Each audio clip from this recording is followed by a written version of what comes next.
includes buildings and other fixed structures. As I indicated, these are the amounts that are indicated minus on in brackets. That 756.5 was reprioritized to current payments, which is goods and services. This is just extra notes, Chairperson, that we included. We can move to the next slide. We wanted to indicate on the slide that the submission to Treasury, the department had submitted initially a request of 4.8 billion. You will notice that no reprioritization from compensation of employees as indicated. Some priorities may be reconsidered by National Treasury in year.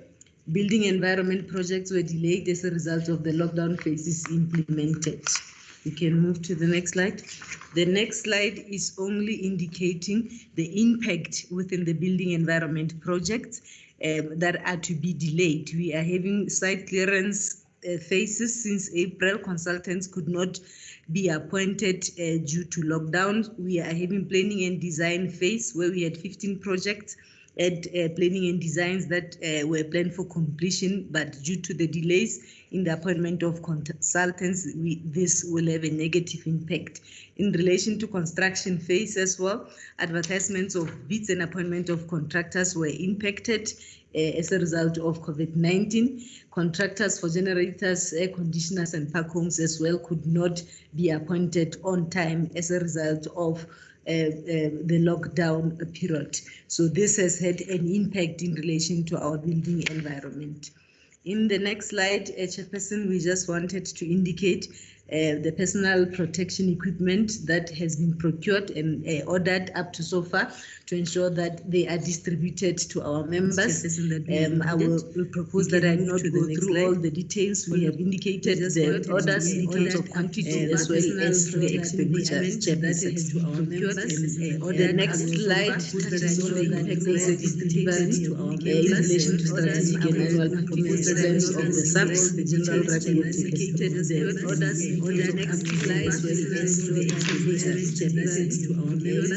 afternoon, Honourable Chair, Honourable Members of the Committee, our Honourable Minister and Deputy Minister, the Management, our National Commissioner. I will continue with the next part of the presentation. I must admit I'm experiencing some technical problems on this side with the presentation, but I believe it is showing on the other side. As far as the adjustments to our strategic plan and APP is concerned, Honourable Chair, the impact statements and associated outcomes that were reflected in the strategic plans of SAPS is derived directly from the constitutional mandate of SAPS. And the majority of those indicators remain valid and relevant despite the COVID-19 pandemic. We only had to make one adjustment in terms of the strategic plan, and that was to adjust the baseline information for mobile contact points from 30 to 15. The reason why that happened and where we did baseline adjustments here is when we submitted the initial plan, it was based on estimates, 9-month estimates, and we were then advised when we had to the baseline figures, the accurate baseline figures into consideration. The SAPS remains responsible for the constitutional mandate, Chair, as it is reflected in the Constitution. Our mandate did not change, and it actually supports the government's COVID-19 interventions. We had to take into consideration that we had no historical trends and information available to do accurate predictions and forecasting, because this is the first time that we experience a COVID-19 type of incident. The different stages of lockdown had a different impact on incidents of crime, reporting of crime, responding to, and the investigation of crime. And we also had to take into consideration that there were different variables that were impacting on a single indicator. So, for instance, where we look at the investigation of crime, the reduced number of incidents had to be taken into consideration, but at the same time, we had limited access to courts and victims. And then, as I indicated, where we had actual information available for the annual report, we had to review our targets according to the actual information. We had to make sure, and we maintained all the key government priorities, Chair, as it is reflected in the medium-term strategic framework of government for 2019-24. And I just want to make specific reference to gender-based violence and crimes against children, where all the targets and associated commitments were maintained, and we currently have a total of 11 performance indicators relating to gender-based violence and crimes against children that talks to community perceptions, the prevention of crime, victim support, detection of crime, solving of cold cases, and convictions. As far as program 3 and 5 are concerned, we only made some adjustments in terms of the actual performance for the 2019-20 period, but the actual commitments in terms of the strategic plan and the targets remained the same for both Detective Service Program 3 and Program 5. What we've also included in our submission was the adjusted medium-term capital work program. As General Dempane referred to some of the priorities that had to be reconsidered. So that was now included in the addendum that we submitted. The main adjustments that has been done as far as the APP is concerned within Program 1, the first area, Honourable Chair, talks to our network and network capability and a prioritized sites where we had to reduce the number of communication infrastructure sites from the initial 45 to 3. And the main reason for that is the establishment of contracts, the scheduling of bid specification, meetings, advertisements, the site meetings, all of those that have been affected by COVID-19. There was also a delay in implementation of radio infrastructure and construction of our towers, as well as the delivery of imported radio equipment that has currently been delayed. The very similar reasons also apply to network infrastructure as far as our wide area networks are concerned, where we had to negatively adjust or downward adjust the chair from 488 to 65. And there we have a dependency on CETA, where we had to reduce availability of personnel due to lockdown. The industry that was not able to effectively respond to contracts, as well as the establishment of a new cabling contract that is currently on hold. As far as audits and inspections are concerned, Chair, we adjusted our audits from 160 to 153. And our inspections from 309 to 231. Now, both environments were affected by COVID-19 directives and requirements for audits. So in the first quarter of the current financial year, both Inspectorate and Internal Audit was redirected to focus on compliance assessments as far as COVID-19 is concerned. And we foresee, as far as inspections are concerned, that it will continue for the immediate future. Apologies. May I disrupt you, please? Yes, ma'am. As you can see, I'm in darkness. I'm in and out. I have an unstable network. But there's a request that we are live and we're broadcasting this meeting live now. So when you are doing the presentation, could you just ensure that your video camera is on?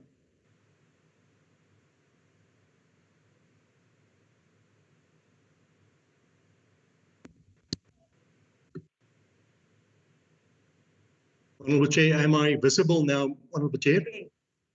Your camera is on. That's perfect. Hey, you can continue the presentation. Honourable Chair, I'm currently on slide number 19. In Program 2, some of the adjustments that we've made there. The first two adjustments are both positive adjustments where we've actually increased our targets based on actual information, where we recovered more firearms than we initially projected. So our target for recovery of firearms was increased from 4,204 to 4,225. And our police firearm recoveries, we've increased from 459 to 482. Yeah, we had a negative adjustment, Honourable Chair, as far as firearm licenses are concerned, because the way that firearm licenses are being processed, it requires interviews and inspections, etc., that has been restricted by COVID-19 regulations. And we also have a situation where we have regular decontamination of SAPS sites. So consequently, the period to process a firearm license, Chair, we've increased from 90 to 120 days. As far as the increase of contact crime is concerned, reducing crime levels on slide number 19, What we've done there is the initial reported figure was projected at an increase of 0.8%. Then when we got the annual results, Chair, it was indicative that our increase was less at 0.6%. So we adjusted the target accordingly. We made it 7.48%. But if you look at the numerical values, our target is improved from 576 incidents to 575 incidents. So that is actually also a positive adjustment. And then, Honourable Chair, we also had more escapes than anticipated, and consequently we had to adjust that target as well. Moving to slide number 20, women and children. Honourable Chair, as far as crimes against women is concerned, we initially anticipated an increase of 1.5%. We ended the financial year on a decrease of 4.8%. We adjusted the target to 6.9%. So although we adjusted it lower, the numerical value is almost 10,000 cases less than what we initially targeted, from 168,000 to 159,000. So both this one and the next one are positive adjustments. Children, similar principle apply. We had the initial indication was an increase of 0.6%. Then, as a result of the actual figures that came in at the end of the financial year, we adjusted the decrease to 6.7%. But in terms of numerical values, it is 42,000 that was now adjusted to 39,000. So that is also a positive adjustment. And then, as far as the community in blue safer city concept is concerned and traditional policing, due to the restrictions in the current COVID-19 regulations, Honourable Chair, where we just made a technical adjustment where we moved from implemented in this financial year to initiated, as we have to adjust the target or the project period from 1 year to 2 years. Then in the intelligence environment, Honourable Chair, this is the last slide. Due to lockdown requirements, we had to make certain adjustments in the crime intelligence environment, where our network operations was adjusted from 570 to 475. That is as a result of our intelligence gathering capabilities at cluster and provincial levels that were deployed as part of the crime intelligence approach during the levels 5 and 4. And they were actually used as part of the national security threat capability. So they were mostly focusing on inquiries and tactical operations that were conducted. The security clearances, we adjusted, Honourable Chair, from 1154 to 865. There was a significant decrease in the applications for security clearance on our system during the first part of COVID-19 lockdown levels 4 and 5. And there were also restrictions on travel, social distancing, etc. And the vetting capability that we have at national provincial level was also during this period redeployed to form part of the national security threat capability. And then, Honourable Chair, as far as ITC security assessment, the target is adjusted from 3160 to 2370. And the physical security assessment from 640 to 480. And it's very similar reasons that one I already explained, due to the redeployment of intelligence personnel during lockdown levels 4 and 5. And then lastly, on that slide, Honourable Chair, we removed one indicator that referred to security awareness programs, because the way that these programs are conducted, it is in direct conflict with current COVID-19 distancing regulations, etc. So we moved that indicator to the departmental annual operational plan, because as we currently, we are not in a position to determine exactly how it will be affected by COVID-19. Honourable Chair, those are the major changes that we affected on the APP and Strat plan. Thank you, Honourable Chair. Thank you, Honourable Members. Honourable Members, if the Minister then we'll take questions. Could we please mute our mics so that we're all audible? Honourable Minister, would you like to conclude? Honourable Chairperson, I will allow you to proceed as you were fine for now. Thank you, members. I do not note any questions. I'll start with Honourable Whitfield and then Shaky Mum. Honorable Whitfield first, and then Sheikh Imam, and then Mofo. That Blanche also. Shembeni.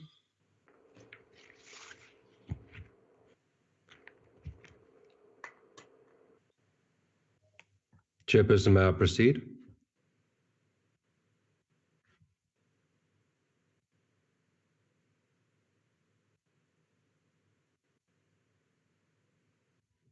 Chairperson?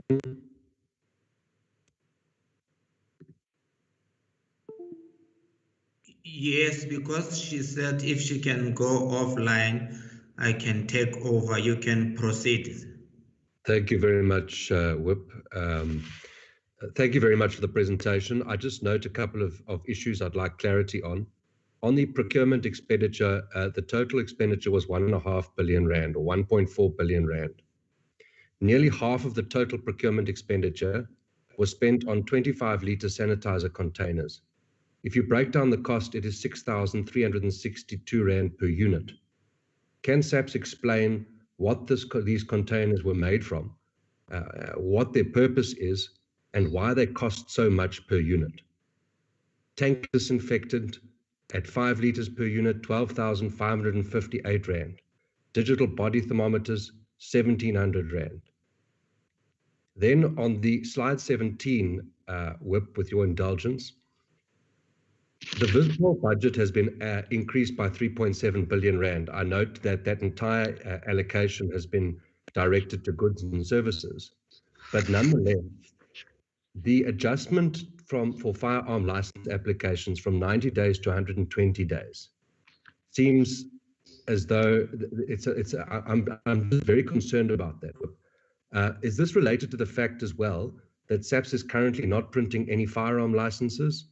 And if we can just get clarity as to what the reasons are for SAPS not printing any firearm licenses at the moment, and whether this is having a bearing on the extension, because at the moment people are waiting more than 120 days for their applications to be concluded. And then finally, with the increased allocation in budget to Vispol, can we expect to see any additional funding to support the SAPS rural safety strategy, given the increase in farm attacks over the last couple of months? And how will this funding be used to keep our farmers and farm workers safe? Thank you very much. Thank you. I did not know who's next. It's Sheikh Imam next, Chair. Thank you. And then Can I that go ahead, Blanche Chair? also. Thank you very much. And Mufokeng Thank you. Mufokeng after Sheikh Imam. It's not Tara Blanche. Okay. You'll come after Tara Blanche, okay? It's okay. Sheikh? Thank you very much. Let's have a look. Yes, I'm down. Thank you very much, Chair, and thank you, Minister. Thank you, Commissioner, and your team for your presentation. Indeed, you know, it would look like with the additional budget that you got, which looks like it's about 4 billion rand. Now, do you think that this 4 billion rand is going to be sufficient, given the impact of COVID-19, which is expected to continue right till the end of next year at least? Added to that is the fact of that alcohol has now been allowed to be sold. Serious and violent crime. Yesterday alone in the Western Cape, there were 2 in Lansdowne itself. We were talking about farm murders. I'd like to know what is happening about the murder last week of Zakia Ismail from Wenen. And particularly my interest is the number of police officers that have been murdered on duty. Is there any additional measures and resources that the department is putting to ensure that those perpetrators of crimes against the state, when it comes to our police officers, is being attended to? But having said that, Minister, I want to thank your police station, Beria Road Station, and the detectives. I had an incident last week, and I must tell you, their service was exceptional, and I must actually congratulate them. I want to agree with Honorable Whitfield, because that's some of the things that I picked up is the cost of those items and the sanitizers, the overalls and things, it seems to be ridiculously high. Now there's a reduction in detectives in terms of resources, and already your detective service has already been overburdened with that.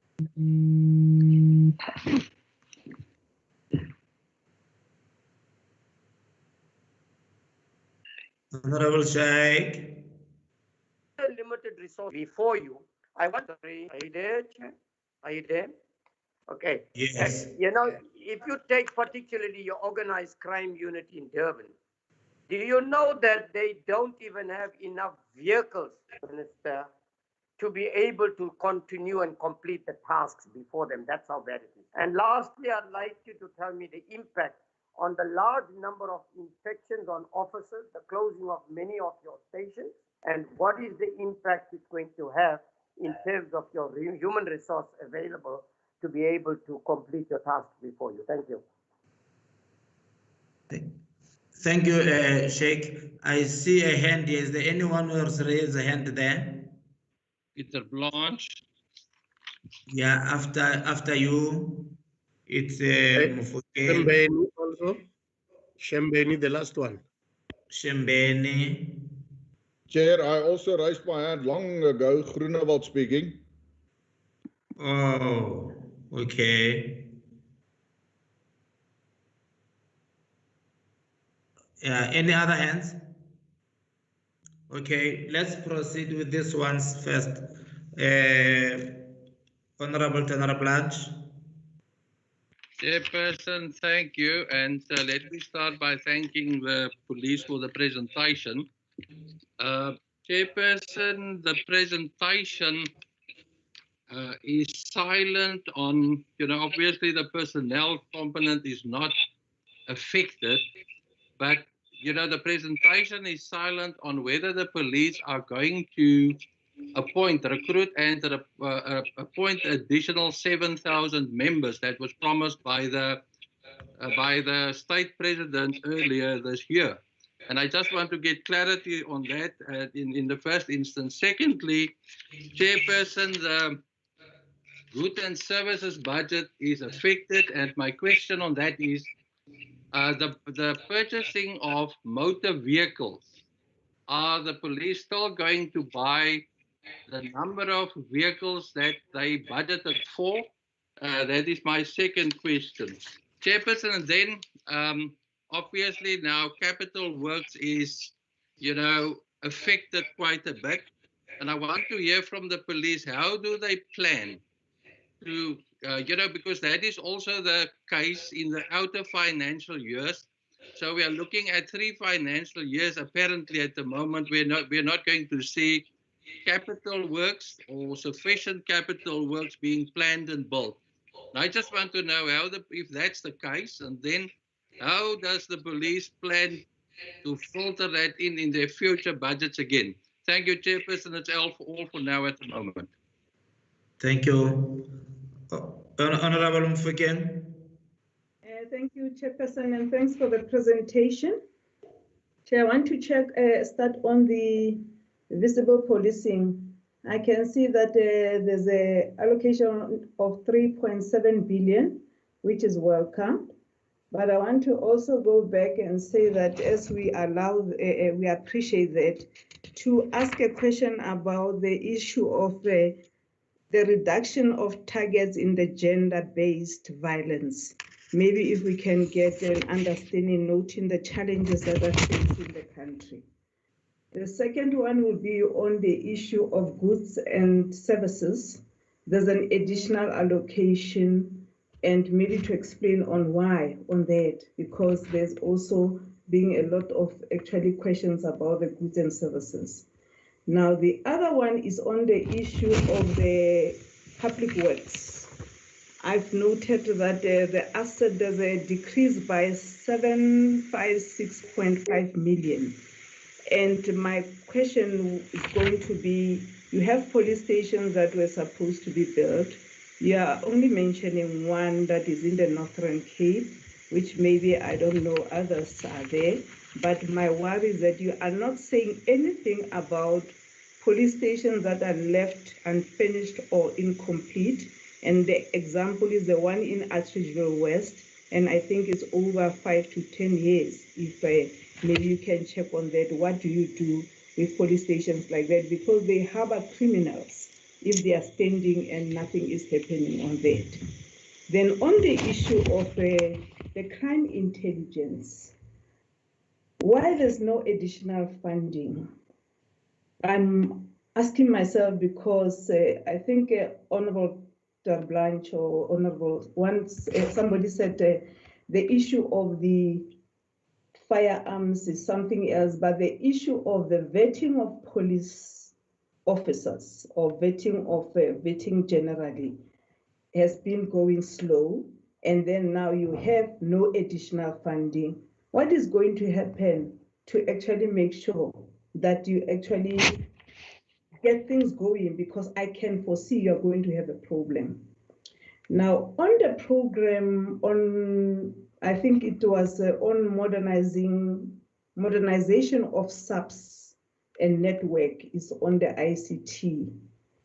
The digital radio communication and infrastructure adjusted from 45 to 3. And I think 45 to 3, why not 25 or 20? Maybe if you can explain that. Understanding that you were talking about the contract and all that, and the network communication. And the other thing, explain yourself about the CETA. What is your relationship with CETA? Because I know for some time you had a problem with CETA. But I must say that as for now, the current payments of employees, there's an additional funding, which we welcome that, because we've been having a lot of people working and overtimes and all that, that is welcome. But the issue that actually will worry one is that the future of the officers that have been actually in the COVID-19, maybe sick and all that in police stations, we should know how many do you have, because you will find yourself having more problems into that. And on improved, maybe this one, let me leave it for later and then deal with whatever you're having for now. Thank you, Chairperson. Okay, thank you. Can I have Shembeni? Thank you, Chair. Thank you, honorable members. Sorry, Honorable Shembeni. Can please members mute their mics, please? You can proceed, Honorable Shembeni. Thank you very much. Mine is with the gender-based violent crimes. I have not seen anything to improve the capacity of the FCS units nationwide, because since we are having this, it's like a pandemic also of the attack on our children and women. So now I wanted to hear from the SAPS if there's anything they are doing to improve the capacity of the FCS units nationwide. Because according to my knowledge, I think we've got little or a number of the so-called now FCS members. It's very little in the South African Police Services. I think that we must look at capacitating the FCS, but I want to know from the minister, what are they doing? Is there any plans to increase the capacity of the FCS? And then another one, I think I'm covered with that one of the targets of the gender-based violence, that it's being reduced. But the gender-based violence is a priority in our government. So I don't see why. Can the SAPS tell us why they've reduced the targets on the gender-based violence? And then another one, it's with the capital works projects. Can the department maybe explain to us the so-called now or either they have rescheduled or either they've suspended these so-called projects during the 2020-2021. How are they planning to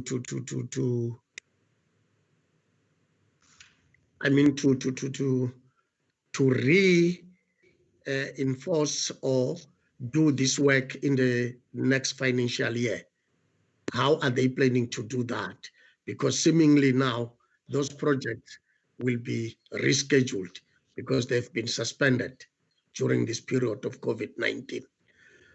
Another one, it's with the so-called now, the impact of the COVID-19 during this period. I mean, what impact did it have on the performance targets in the SAPS? Thank you, Chairperson. Honorable members, we have up until 13 hours 15 to deal with the SAPS presentation. So it's now 12:46. So we must consider time for responses also. Thank you very much. Can I note, Comrade Honorable Groenewald? Yeah, thank you, Chair. You must not make that mistake. It's a fatal mistake. I'm no comrade. You can rather call me Peter, but don't call me comrade, please. Chairperson, I will save some time. I will be short. I've been mainly covered by the other members' questions. I just want to know on the modernization of the SAPS network. Specifically, if we look at the radio communications and the national network communication, there's a huge decrease. For instance, on the high sites, adjusted from 45 to 3, and as far as the WAN sites are concerned, from 488 to 65. Now, communication is very essential for effective policing, and I would like to know why this huge decrease in the numbers. Then, lastly, Chairperson, I want to ask the Honourable Minister. We know that there are certain hotspots, or so would I say, issues and matters that emerge from the COVID-19, such as domestic violence. Therefore, the President also emphasized the matter of domestic violence in his weekly addressing to the nation, in his letters and everything. Now, I want to ask the Honourable Minister, I know he's very glad that there's a possibility that the liquor sales will be limited again. But I want to ask him, there's also a huge increase in farm attacks in South Africa, specifically in this period. Just yesterday, or the day before yesterday, we had 11 attacks in one day, as far as the farm attacks are concerned. And I want to ask him, well, I hope he is aware of it. And if he is, what is he planning to also address this specific matter? And from that, I also want to include, there's also a dramatic increase of illegal invasion of land. And I know there are some technicalities as far as that is concerned, but I also would like to hear from the Honourable Minister, how does he address the illegal land evasions in this COVID-19 period? Thank you, Chair. Thank you. Honourable Whitfield, is there any other hand that I'm missing? It's fine. Honourable Whitfield. Chairperson, I asked my questions. Thank you very much.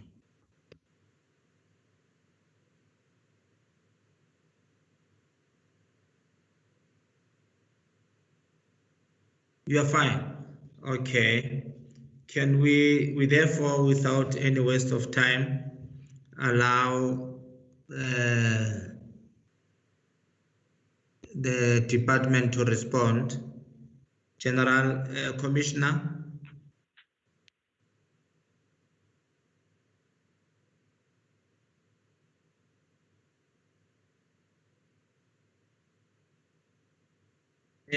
Thank you very much, Chair. And let me also thank the honorable members for the questions as well as the comments, which include guidance. I am going to take this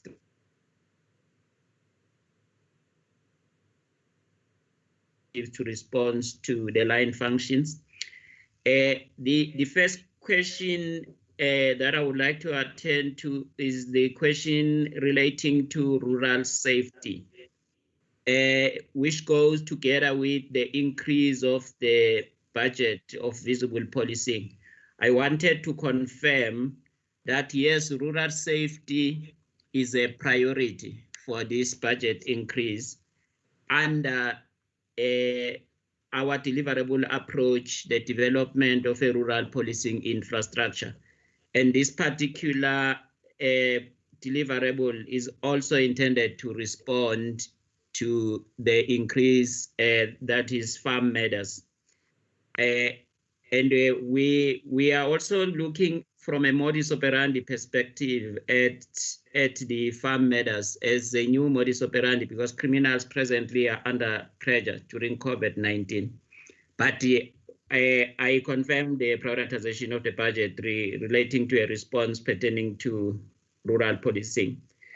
Then there was a question relating to the 4 billion, whether it will be sufficient or not.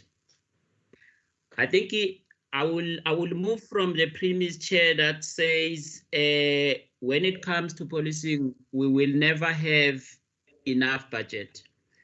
But then again, coming from a government policy and direction, I think reprioritization and looking at what is problematic and what presents itself as a priority at a time, also talk to strategic deployment of resources. And therefore, this budget is gonna form part and parcel of the strategic deployment of resources exercise. And for that, we have then come up with an integrated resource strategy in order to look into it. But given the challenge, we'll obviously not have enough budget, but the country is also facing fiscal constraints. But the 4 billion will help us to respond to the current crime challenge and create the safety of the communities. Then the matter of police, I wanted to indicate that together again with the response to COVID-19, we have reactivated and capacitated the police safety strategy. This police safety strategy provides a two-pronged response. Number one, it responds to the safety of the police, which talks to the matters and other attacks to police, including attacks to police stations. And it then talks to the intensification of investigation so that we can root out those criminals who are attacking the police. But secondly, we have invested quite a lot of resources into the police safety strategy in order to respond to COVID-19 so that we make sure that we provide the safety of our police through the prevention of infections. The impact of the infections, Chair, we have provided a response through the steering committee. Of course, our numbers are increasing, especially Western Cape and also Gauteng. But we have come up with a COVID-19 action plan under the umbrella of the police safety strategy. But we have also put in place the contingency plans across the country. Those contingency plans are there to provide a response in case a police station, a unit, or any part of section of the police get infected or it must be closed down. The contingency plan takes over until decontamination processes are done. The same applies to the replacement of members in case of infections. Then, Chair, the capital works projects at the present moment, they not necessarily suspended, but we cannot continue as usual and normal because there are certain restrictions on construction industry and also on certain public works, that is processes. But what we have then decided was to provide direction on the implementation of the rapid service delivery response strategy. So the rapid service delivery response strategy is used to provide quick win type of police stations so that we're able to respond to the growing spatial development and make sure that none of our communities sit without policing. Then the COVID-19 response and as well as the future of infections, we have resorted to the introduction of the Safer City. Through the Safer City, we are introducing technology to enhance visibility because the enforcement of COVID-19 regulations requires quite a very high visibility. But at the same time, when we try to enhance visibility, we encounter more infections from our members, but then we resorted to technology so that we are able to cover the bigger areas of policing through technology and keep less members in the streets. Then our infections are under control. So the Safer City process is getting implemented throughout the country as we speak, but we're going province by province. The increase of the capacity of the FCS, I have instructed work study investigations. I think the 7 units that are going to be fully capacitated, but we started already with the capacitation of the FCS so that we can increase their response, mainly also to provide a response to the gender-based violence strategy as designed from the President's office. Of course, there is quite an impact on our performance targets that is from COVID-19, but our contingency response is also assisting us to make that provision. These are the questions I wanted to take from a strategic response point of view. With your permission, Chair, can I give the floor to our operatives to respond, starting with Major General Leon Rabi to respond on the target. Major General Rabi.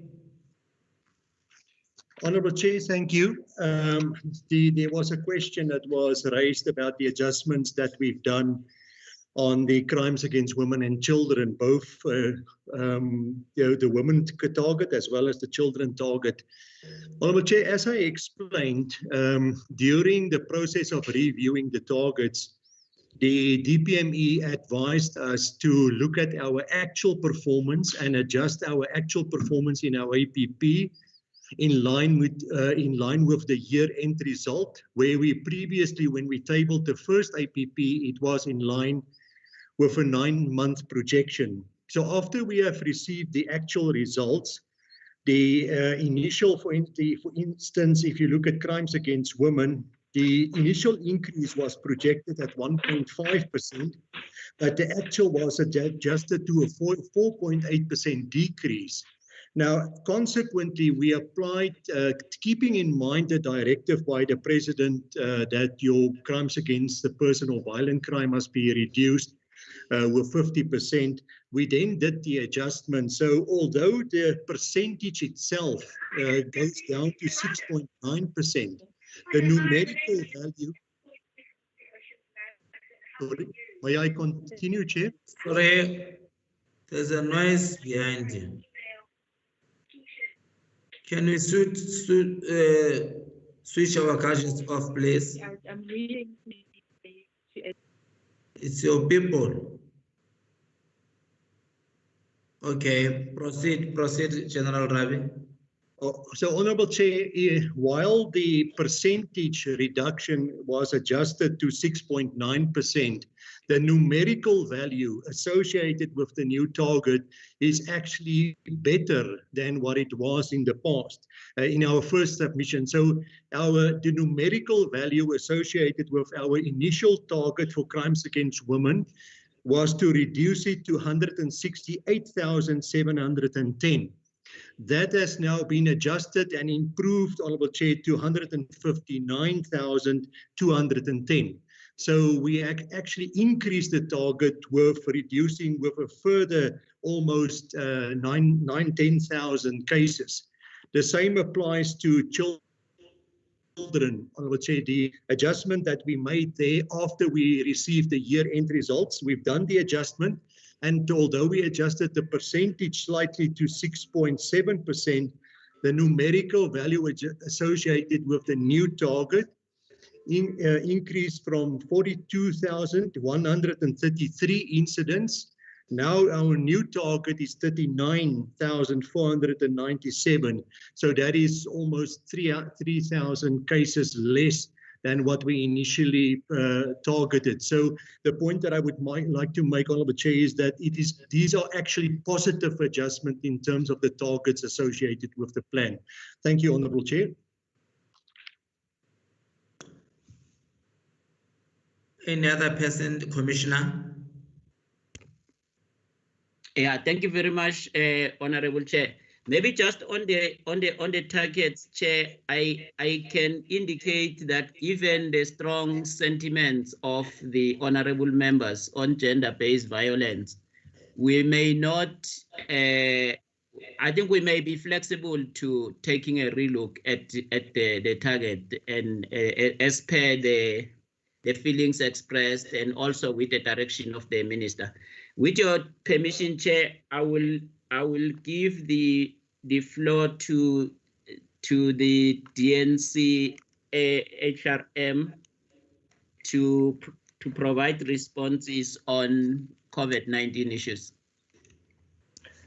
Thank you very much, National Commissioner. A very good afternoon to the Minister, Deputy Minister, and honorable members.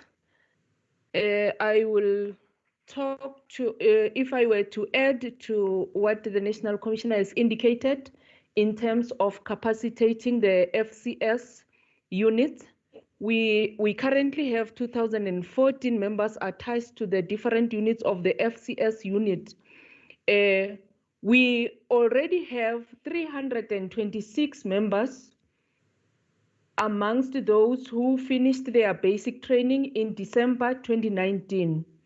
The 326 members are going to be added to the FCS unit. They are currently busy with the workplace exposure, and immediately after that, they will do the resolving of crimes course, and then they will be added to the FCS unit. And I must also indicate the FCS capacitation remains a priority. And then there was a question, Honorable Chair, that talks to recruitment within the South African Police Service. Yes, indeed, we have not yet addition as was expected, and it was due to COVID-19. I must indicate that we were at advanced stages in terms of our advertising. We had advertised and we received over 500,000 applications, and we were at advanced stages of our assessment. Where we are currently, we have decided we had 3 categories. Sorry, Honorable, when we advertised, we had. Sorry, the respondent, can you please show your face, please?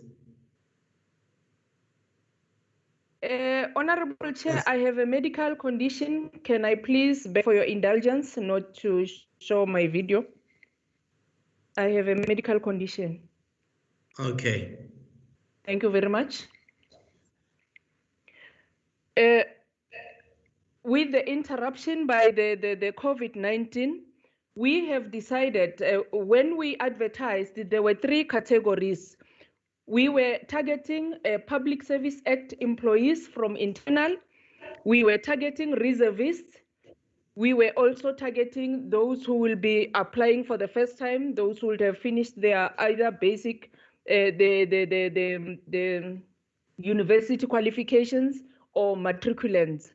And then we said then we will continue with the consideration of applications from the reservists. Where we are now, we're targeting 3,000. We are currently doing an audit at the respective provinces. By the 1st of October, we will be done with the enlistment of 3,000 reservists. Other than the reservists, we will be advertising 500 posts where we are targeting those who would have worked for the police before, and they will be given an opportunity to be re-enlistment. I must indicate that while we will be re-enlisting them, they will be subjected to a vetting process. It's 500 at production level. Those are your constables, sergeants, and warrant officer. We will also be employing 300 cleaners effective from the 1st of September. We will also be employing 250 forensic analysts effective from the 1st of November. We are also at advanced stages from training level, working on the guidelines, which we will request that they be considered to approve a situation where we can recruit a less number as compared to the 7,000 that we had targeted for basic training. We will consider having a less number so that we can also be able to comply with the COVID-19 restrictions. And then there was also another question that talks, oh yes, I think I responded to the FCS, and then I also responded to recruitment. Those were the two questions which were talking to the HR environment. Thank you very much, Honorable Chair. Thank you, Chair. Yes, Commissioner. With your permission, may I proceed to CFO and will be followed by General Reid to respond on the procurement questions and budget. Okay, proceed. Thank you, Chair. There is a question that relates to whether we will be in a position to procure vehicles for this year. The answer would be yes. We will be able to procure vehicles in relation to an amount equal to the baseline allocation for last year. So we should not have any challenges in this regard. Also, there is a question in relation to why there was no increased allocation to CI.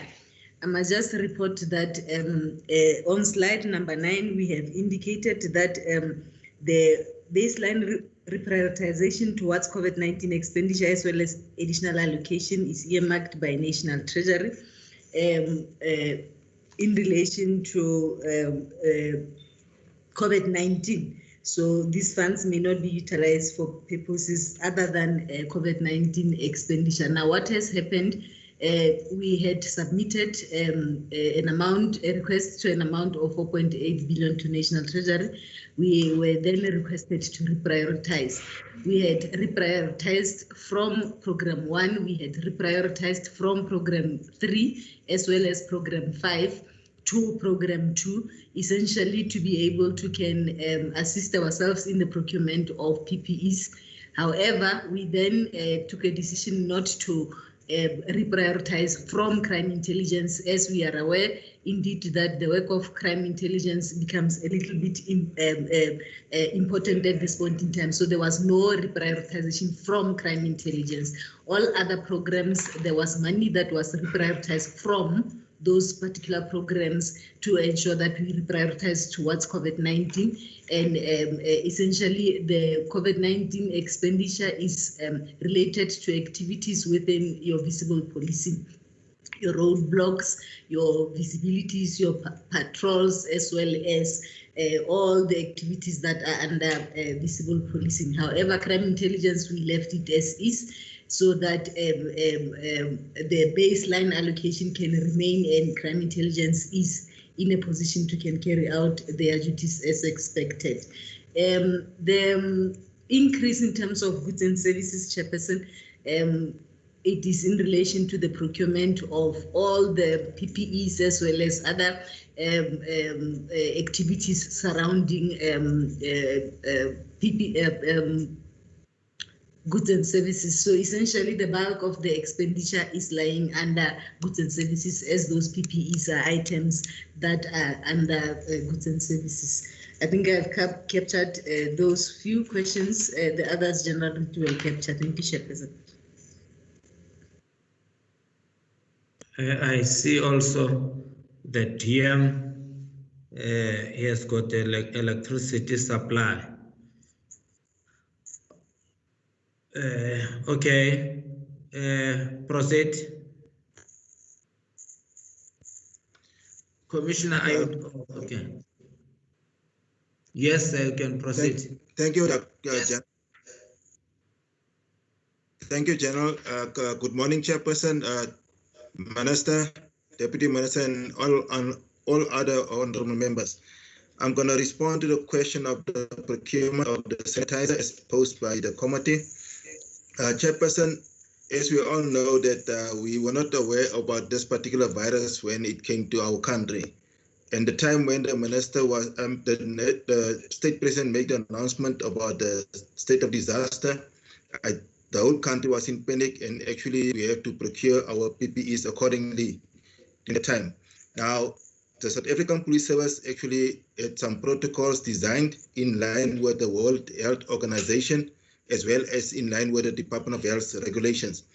Now, we took a decision to procure our PPEs, especially with regard to the sanitizers, over a period of minimum of 6 months, of which we also calculated the total number of personnel in the South African Police Service, as well as a public visit to the various workplaces, especially the CSCs, where we got visitors who actually complained, actually made the complaints to the South African Police for whatever reason. And we've also indicated, Chairperson, that our prisoners that we arrest must also be provided with the necessary PPEs. In this regard, we were referring to the sanitizers. Now, in terms of our protocols, we have made it very clear that all our services in the workplaces, like, for example, tables, chairs, all services that we are touching on a daily basis needs to be cleaned on a regular basis, daily. The vehicles being utilized by our members, we used to sanitize it also the time when a police member starts with his duties, and every time he or she is coming into the vehicle must be sanitized on a regular basis. Hand sanitizing, I don't have to talk not very much on it, because every time a member is feeling that he must sanitize his hands, he must be always not being short of sanitizing. Now, our buildings is also being catered with regard to cleaning our buildings and the cells on a daily basis. Now, Chairperson, you have realized also, I think one of the honorable members was also talking about the closure of our police station because of contamination. We are decontaminating our buildings on a regular basis should there be any suspect of any COVID-related matter be detected, especially with regard to the virus itself. Then we are decontaminating our buildings together with the necessary sanitizers as well as other chemicals. So you can just imagine, Chairperson, the total volumes that we need to procure in terms of sanitizer. But as I was indicating, that was for a period not less than 6 months, so that we can have enough and not running short should there be any virus being detected in any building. Thanks, Chairperson. Commissioner, still have another one, because I said at 1300 hours 15, we have to close on this thing. Yeah, thank you, Chair. It's just the last two comments. Lieutenant General Sempe, just to confirm the Vice-Pol part, and Lieutenant General Mfazi. Then we shall have rounded all the questions, but I want to apologize in advance that there are certain of the questions that we're not picking them up as honorable members were speaking. If such questions we did not attend to, we will gladly maybe go back to them if we are reminded. So just the last two comments, Chair. They will be brief. Okay. Very brief. Proceed. No, thank you very much, Honorable Minister, Honorable DM, and the honorable members. You must see your face.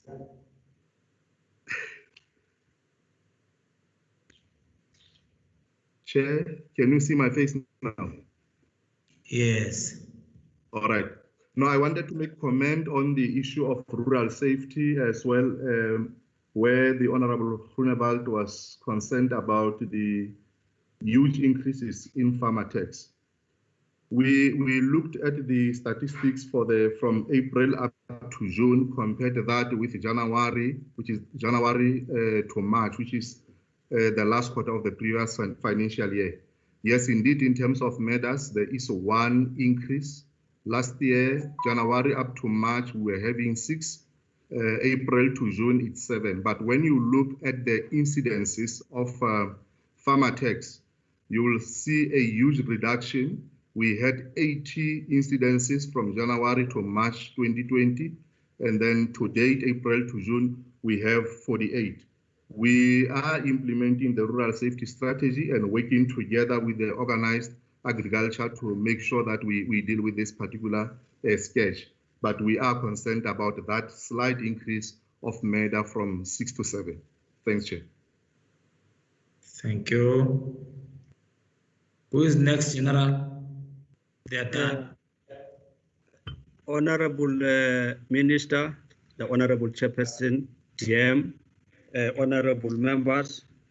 General, I'll be responding on the question that talks to organized crime unit in Durban.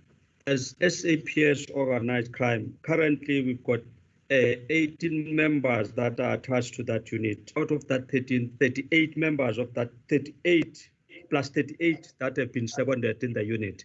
And also they've got 32 vehicles. Therefore, according to the ratio of the police, those vehicles are sufficient for them.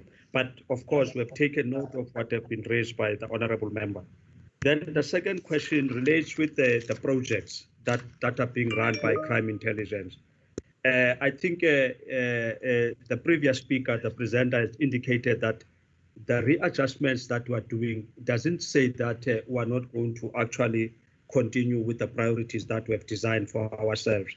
But the only difference in the project that we're running is the fact that a project has got a timeline and, of course, time frames. But we want to present it to Parliament that those timelines and time frames won't be able, maybe perhaps if we had 16 projects that we're supposed to finish in this financial year, we might not be able because we have diverted resources.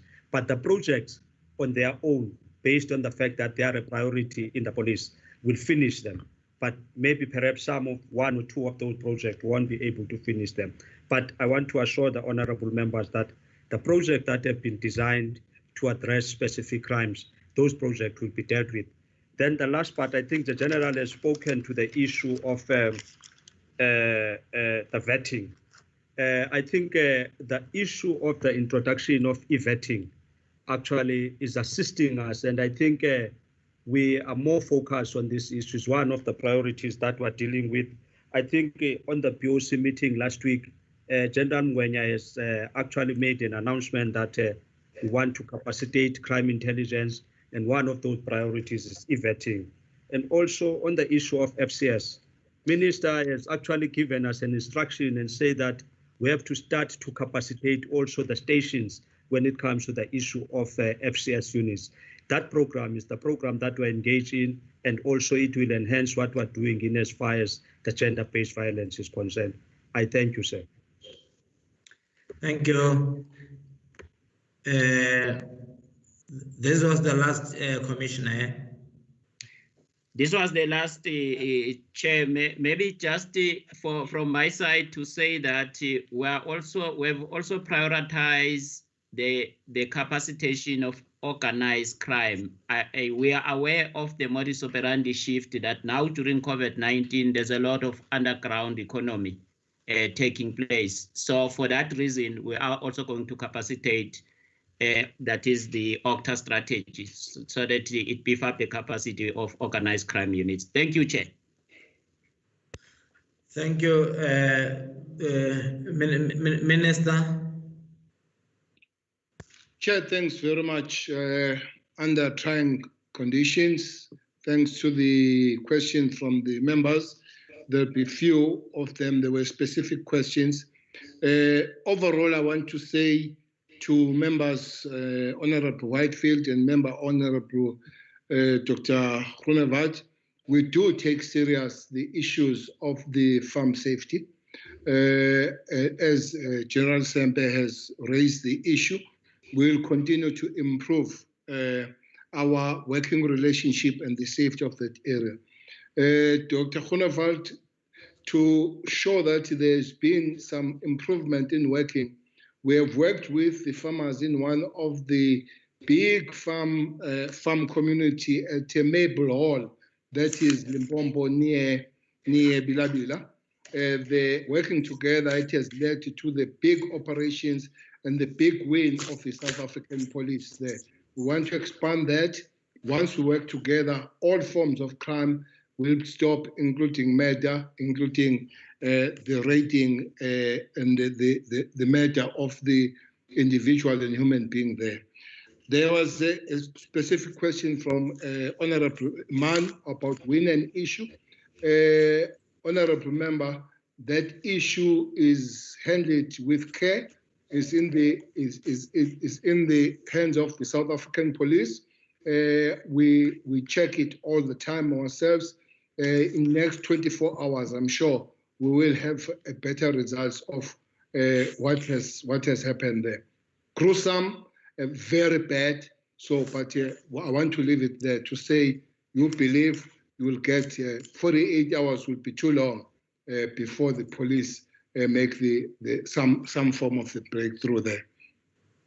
The numbers of our members that have been affected are beginning to affect the service delivery, though the Commissioner and the General Mgwenya have explained. But the numbers are quite bad. We have 6,391 up to last night affected, and recovery is not all that. Those are the people that are supposed to go back. But the strategy was to recruit so that there is no severe or is no felt impact on the service delivery. We expect to face further problems. It is on the score, Chairperson, that this morning we went to address the police to assure them that it is still a long way. Everybody must hold there and work, because there is this theory of the post-COVID-19. We are simply saying to police, don't get in that theory too soon. This post-COVID-19 might be very far from now. So let's work in a way that we're in the middle of it and going forward. Unfortunately, provinces that give us problem in crime, which should be Gauteng, Western Cape, Eastern Cape, and KZN, are the same provinces that give us problem when it comes to the COVID-19, our members being infected. Western Cape, followed by Gauteng, followed by Eastern Cape and KZN, are quite bad. We have lost 36 members. Unfortunately, our members die alone there. We are not even able to go and give them the last honor. As you all know, that the law will be 50. So we give the issues to the families to deal with those matters. The appointment has been explained. The reduction of targets of GPV has been explained. I would fully agree with the National Commissioner that needs to be relooked at, and those targets, rather than decrease, they need to be increased, those targets. As the President has said, that this has become a second pandemic. We can't do otherwise except improve on that one. But let me hastily say, the increase of the gender-based violence, especially from the 1st of June, which goes with the unbanning on the alcohol, has not just increased, has become very much violent. Many women, especially young women, have been killed on that. But I would, on that one, take salute to the police that almost everybody has been arrested starting from June 1 up to this point. Almost everybody has been arrested, and we congratulate and commend the police on their work going forward on that one.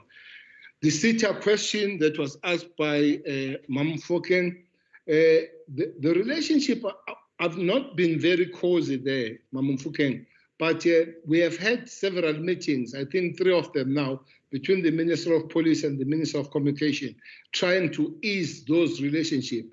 Looks like they might be better, but we still have to work on them. If not that they are working, we'll have to find other way of dealing with our work, especially when it comes to technology. Has been a bad relationship, but I guess we are improving on those matters.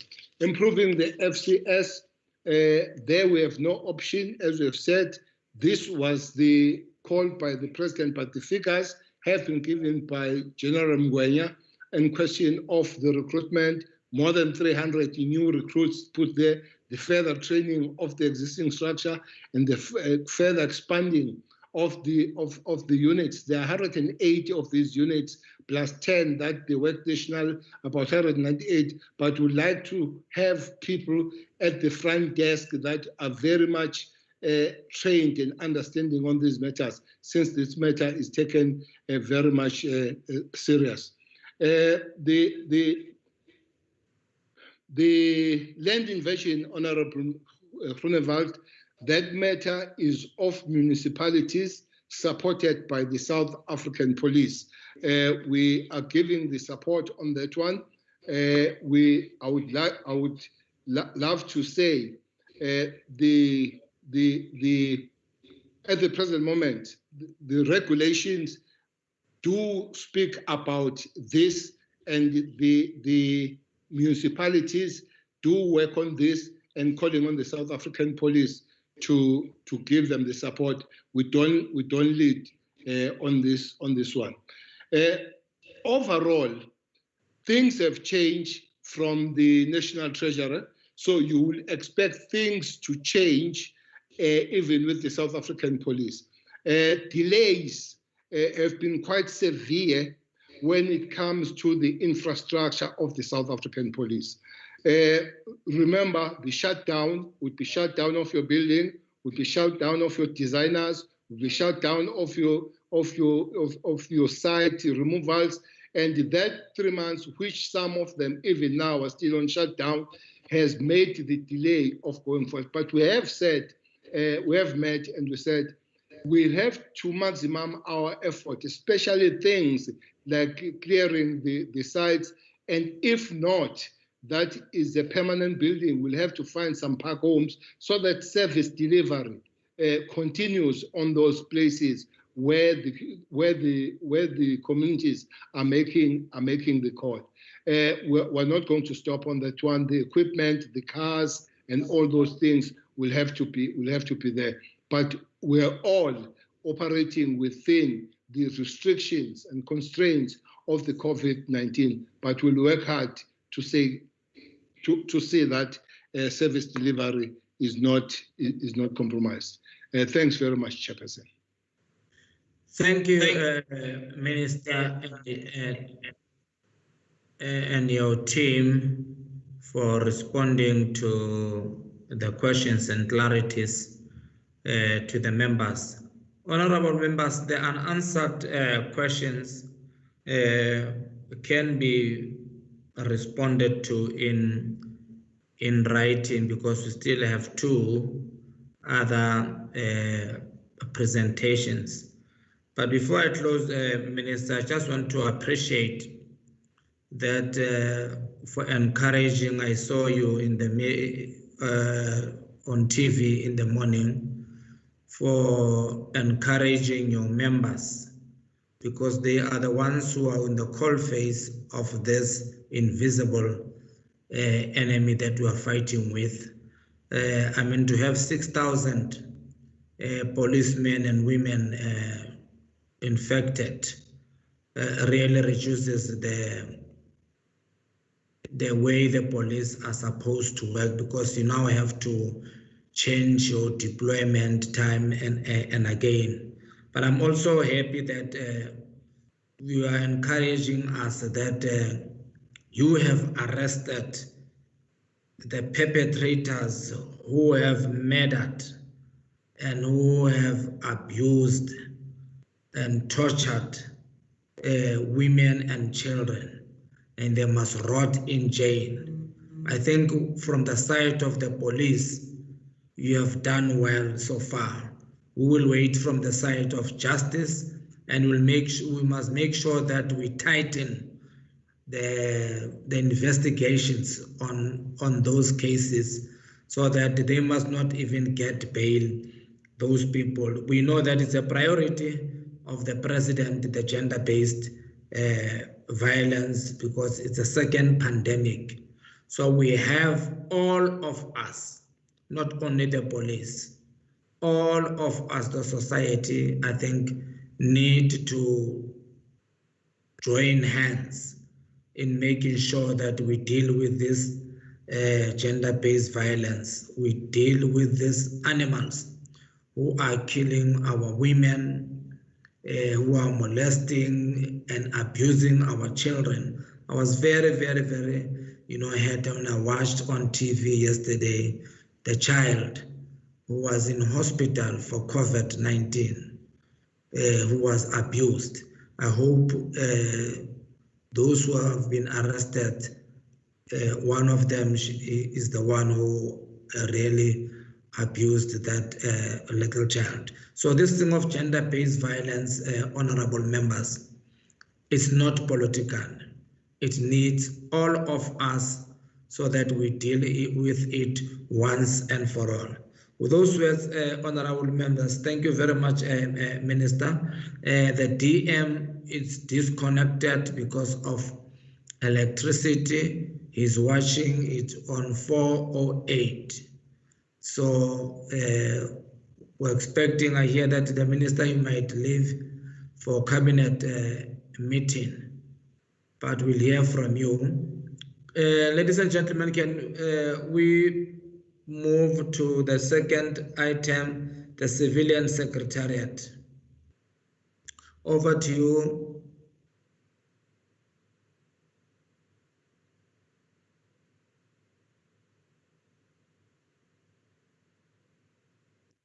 Over to who, Chair?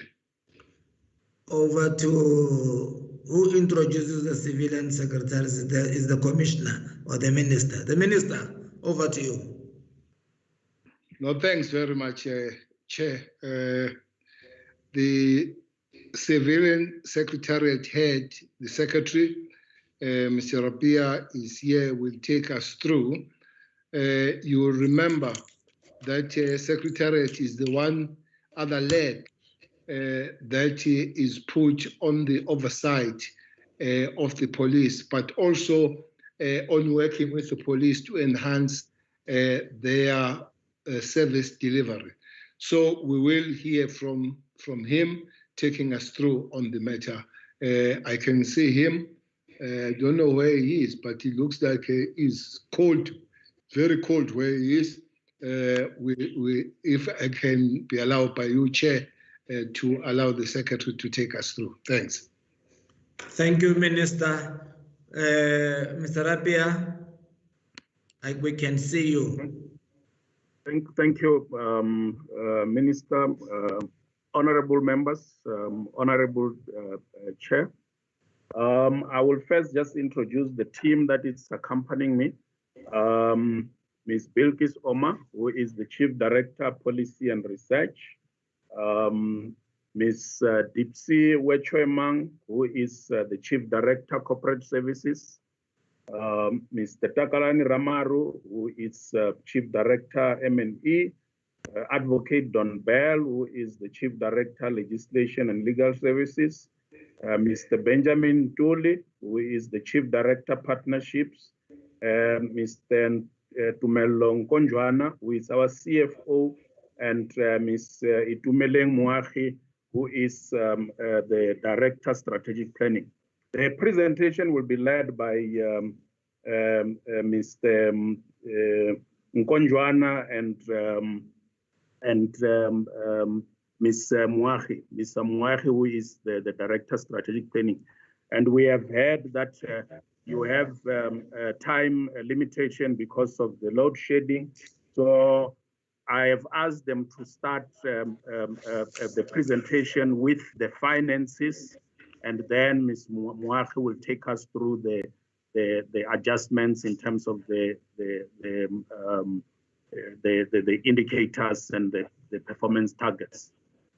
I will now hand over to the CFO through you, Honorable Chair, for him to start the presentation. CFO. Thank you, Honorable Chair, Honorable Minister, and Honorable DM in absentia, and Honorable members, the Secretary, as well as the colleagues. I will start at slide number 6 as presented there. You'll note that as the department, we had a budget of about 156.3 million, and we've been cut by about 12 million, which left the department with a budget of about 144.3 million. And within that amount, you will note that there's about 210,000, which has actually been prioritized for PPE. In terms of the breakdown of the 12 million, you'll note that 1.3 million actually was taken off from the compensation of employees among the 3 programs, with the exclusion of the Inter-Sectoral Coordination and Strategic Partnership, which was fully capacitated at the time of the budget cuts. And in terms of goods and services, the department was cut by about 10.3 million, which comes through from all the 4 programs. And in terms of the machinery and equipment, there was about 350 cut. The next slide, and that totaled to about 12 million. And as I've indicated, the 210 is mainly for the PPE.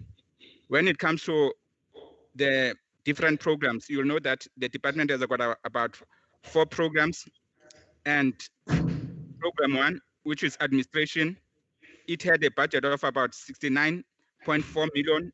It has since been cut to about 63.2 million. And of that adjusted budget, we've thus far spent 19.2%. In terms of Inter-Sectoral Coordination and Strategic Partnership, they had a budget of about 26.7 million.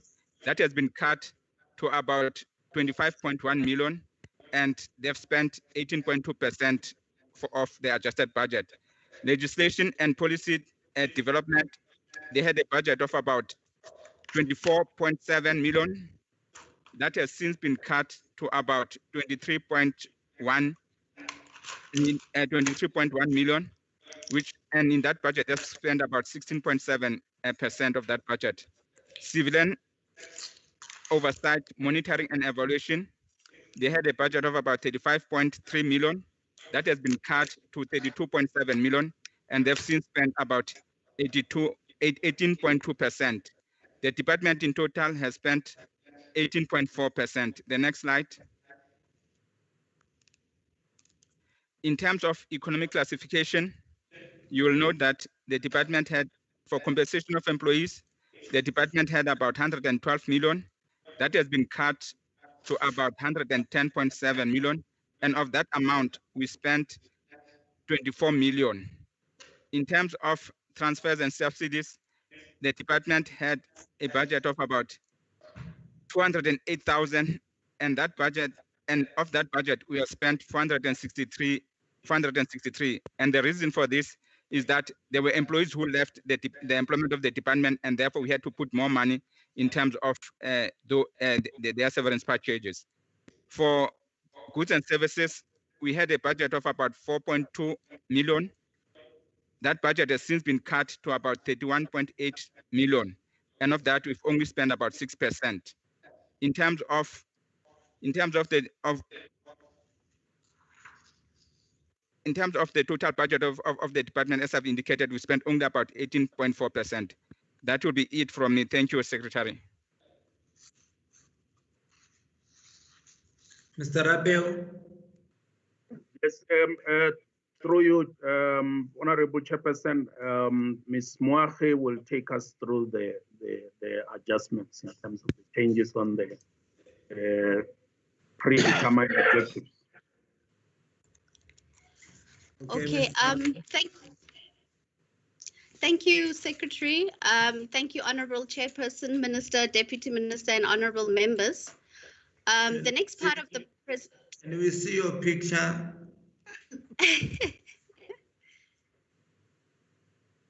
Are you able to see me, Honorable Chairperson? Yes, Mr. Tumele Moahe. Okay, thank you, Honorable Chairperson. As I indicated, the next section of the presentation deals with the implications of COVID-19 on our departmental mandate. So on the slide, Honorable Chairperson, we have just sought to remind the committee that our mandate as the Civilian Secretariat is to exercise transversal civilian oversight over the South African Police Service through a number of matters, including, amongst others, governance issues, service delivery, performance, and resourcing of the SAPS. And exercising our mandate is heavily reliant on stakeholder engagement, consultations in terms of policy development and research, field work in terms of gathering data for our monitoring and evaluation, amongst other factors. And we have been severely impacted by the national state of disaster and the lockdown regulations, particularly in terms of the prohibition of public gatherings, the restrictions in terms of traveling, the restrictions in terms of access to some of the buildings that we need to go and inspect in terms of our oversight monitoring. We have also been affected in terms of that interaction with our strategic partners across the safety and security landscape due to having to observe measures such as social distancing, amongst others. So on the next slide, Chairperson, when we presented our annual and annual performance plan and strategic plan to the committee in May, we had already done a preliminary assessment in terms of those indicators that would be affected by COVID-19 and the subsequent lockdown. And we had indicated there that we would be instituting some mitigating strategies in terms of minimizing those risks. So on this slide, we are just indicating to the committee that we have already started to implement some of those strategies, including, amongst others, leveraging on technology and social media platforms for engagement and consultation, reviewing some of our targets and timeframes, including deferring some of the targets to the next financial year, refocusing some of our indicators to focus on desktop research and producing knowledge products as opposed to traveling to the different provinces. And then in terms of filling of critical vacant posts, we are looking at employing alternative methods of conducting interviews and finalizing the recruitment process in that regard. And in terms of our monitoring and evaluation, we are looking at alternative ways of data collection, including telephonic interviews, utilization of social media, instead as opposed to going out into the field as we would normally do under normal circumstances. Chairperson, so the committee had also indicated that we need to outline the impact of the revised budget on our service delivery targets. So here we are, in the next section, we are looking at that impact in terms of our strategic plan and our annual performance plan for 2020-2021. And on the next slide, Chairperson, the changes to our institutional outcome indicators refers specifically to our strategic plan. So when we had presented our strategic plan to the committee in May, we had indicated that our 4 institutional outcomes, which is transformed and accountable police service,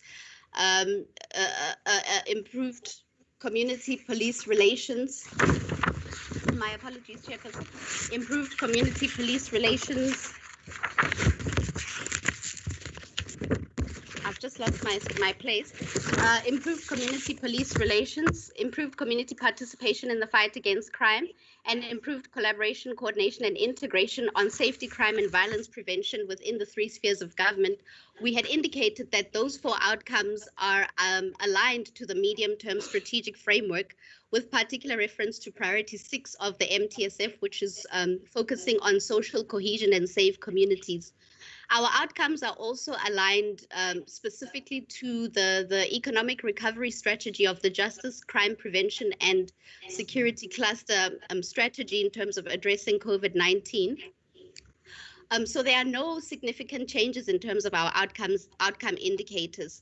Suffice to say that at the time of tabling our strategic plan, the baselines that you see outlined on the slide were not available at the time.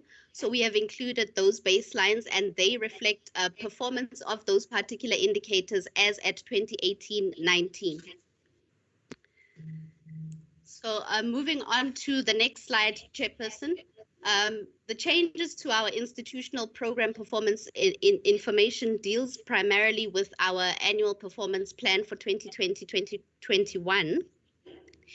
And of our 29 output indicators, Chairperson, we had identified 10 output indicators that would have been affected by COVID-19 and the lockdown.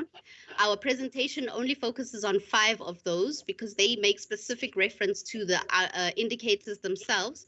The other 5 details are outlined in the addendum that we tabled to the committee on Wednesday, because the reason for this is that they deal specifically with details in terms of our technical indicator descriptions. So in terms of our output indicators, there's changes to 3 of our 4 programs. I will deal with the first one, Program 2, which talks to inter-sectoral coordination and strategic partnerships. In terms of this program, it has 2 sub-programs, and there are 2 output indicators that have been severely impacted by COVID-19, one of which deals with the monitoring reports on implementing the regulations in terms of community policing forums.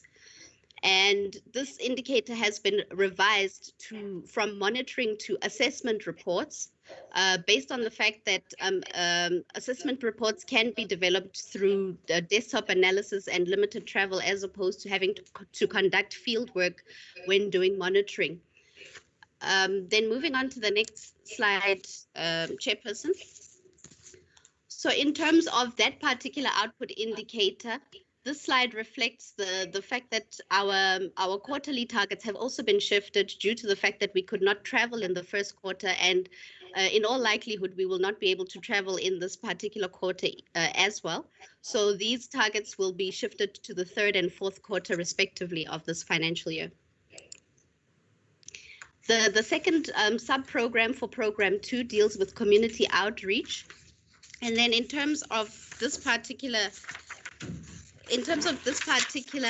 sub-program, Chairperson, it deals with the Izimbizo and public participation programs that we normally do with communities to promote community safety. And in as much as we've tried to avoid a reductionist approach to revising our indicators, this was one of those that we could not necessarily avoid reducing due to the limitations in terms of the prohibition of public gatherings and the travel restrictions. So we have reduced the number of public participation programs from 8 to 4 for this particular financial year. And in terms of undertaking these public participation programs, we will also be looking at utilizing alternative methods of engagement, such as virtual platforms, community radio stations, and in some instances, the minister may do a mini walkabout in the police station or in the vicinity surrounding the particular police station that has been targeted.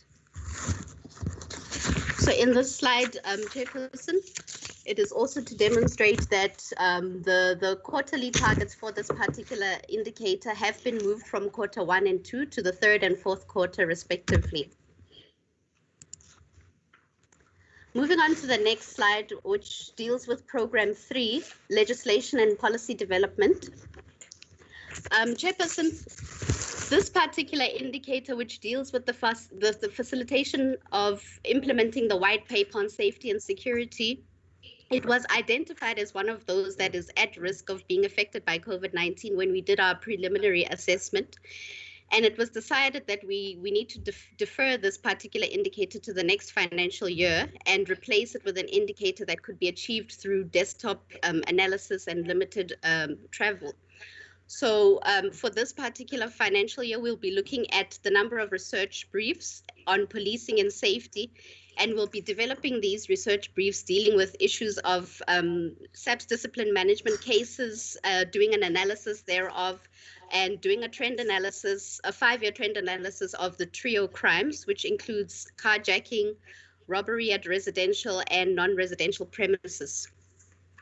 So you will notice there, Chairperson, that for the MTEF period, we have not indicated any targets for that. This is due to the fact that the Treasury guidelines have indicated that such changes or changes of this nature will only be effected for this particular financial year, and at this stage will not be carried forward into the following MTEF period. So they, should the situation change in terms of COVID-19, there's a possibility that we will be re-looking at facilitating the implementation of the white paper on safety and security, as this is a critical, it contributes critically to the medium-term strategic framework. And then moving on to the next slide, Chairperson, this slide demonstrates that our targets have also shifted. Please tell us, because we're moving very fast, please tell us the page number so that we can move with you. Okay, no problem, Chairperson. I am now on slide 18, dealing with the annual and quarterly targets for the program 3, sub-program 3.1. Yes, this is just to demonstrate, Chairperson, that the annual target for this new indicator on research briefs is outlined as 3. So we will be developing 3 research briefs for this financial year, and this will be commencing in the second quarter, 1 in each quarter up until the end of the financial year. Moving on to our last program, Chairperson. Program 4 deals with civilian oversight, monitoring and evaluation. And this program has 2 sub-programs. The first sub-program, which deals with police performance, conduct and compliance monitoring, has 2 output indicators that have been affected by COVID-19. The first one, Chairperson, which deals with our police oversight reports, has been flagged here because the nature of the indicator has changed. So instead of our normal oversight reports, we will be focusing on the implementation of Minister's Program of Action that emanates from the Ministerial Crime Retreat that took place last year. And we will also be doing an assessment of the detective service component at the top 34 high crime police stations that have been identified. The next indicator that's been affected deals with the implementation and compliance to legislation and policies that the assessment reports that we normally do. This is also one of the indicators that we could not avoid in terms of taking a reductionist approach. So instead of the usual 2 reports, we will only be producing 1 for this financial year, Chairperson. So on our last slide just demonstrates that those 2 output indicators, their respective targets have also been shifted. All the targets that were supposed to have been undertaken in the first and second quarter have been shifted to the third and fourth quarter, respectively. Chairperson, that then brings us to the end of our presentation. I thank you. Thank you, Ms. Meagher. Well done, Mr. Rabia, with the time management. You have prepared your team. Thank you, honorable members.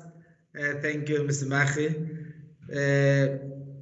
There's a presentation. I see that Dr. Groenewald is off. If he's back, I will be informed again. Honorable members, I have noted Honorable Jackie Mufukeng. Chairperson, I'm sorry to do this. Yes. Now I need to cross floor to Cabinet. Yes. That is starting at 2, if I could be allowed to cross the floor. Yes, the National Commissioner is here. You can cross the floor as long as you don't cross to the other side. Which side is that now? Okay, one. thanks very much. Chair. Let me cross. Yeah, thank you very much, dear Minister, for being with us. We know that it's a very busy time now. The team has to meet time and again in order to manage this COVID. You are allowed to cross the floor, Minister. Thank you very much. Thank you. Let's proceed. Honorable Shembeni. Shembeni. Any other hand? Honorable Terblanche. Honorable Terblanche. Any other hand?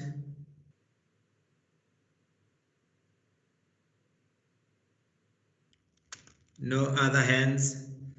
Honorable Mufuke. Thank you, Chair, and thanks for the presentation. I want the person who's actually busy on the slides to move to slide number 13. On slide number 13, it talks about the community police relations. And I look at the outputs,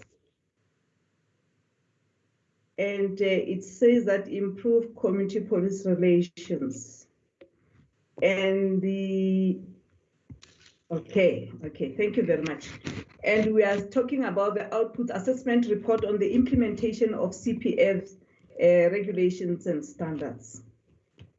And the output indicator is number of assessment reports.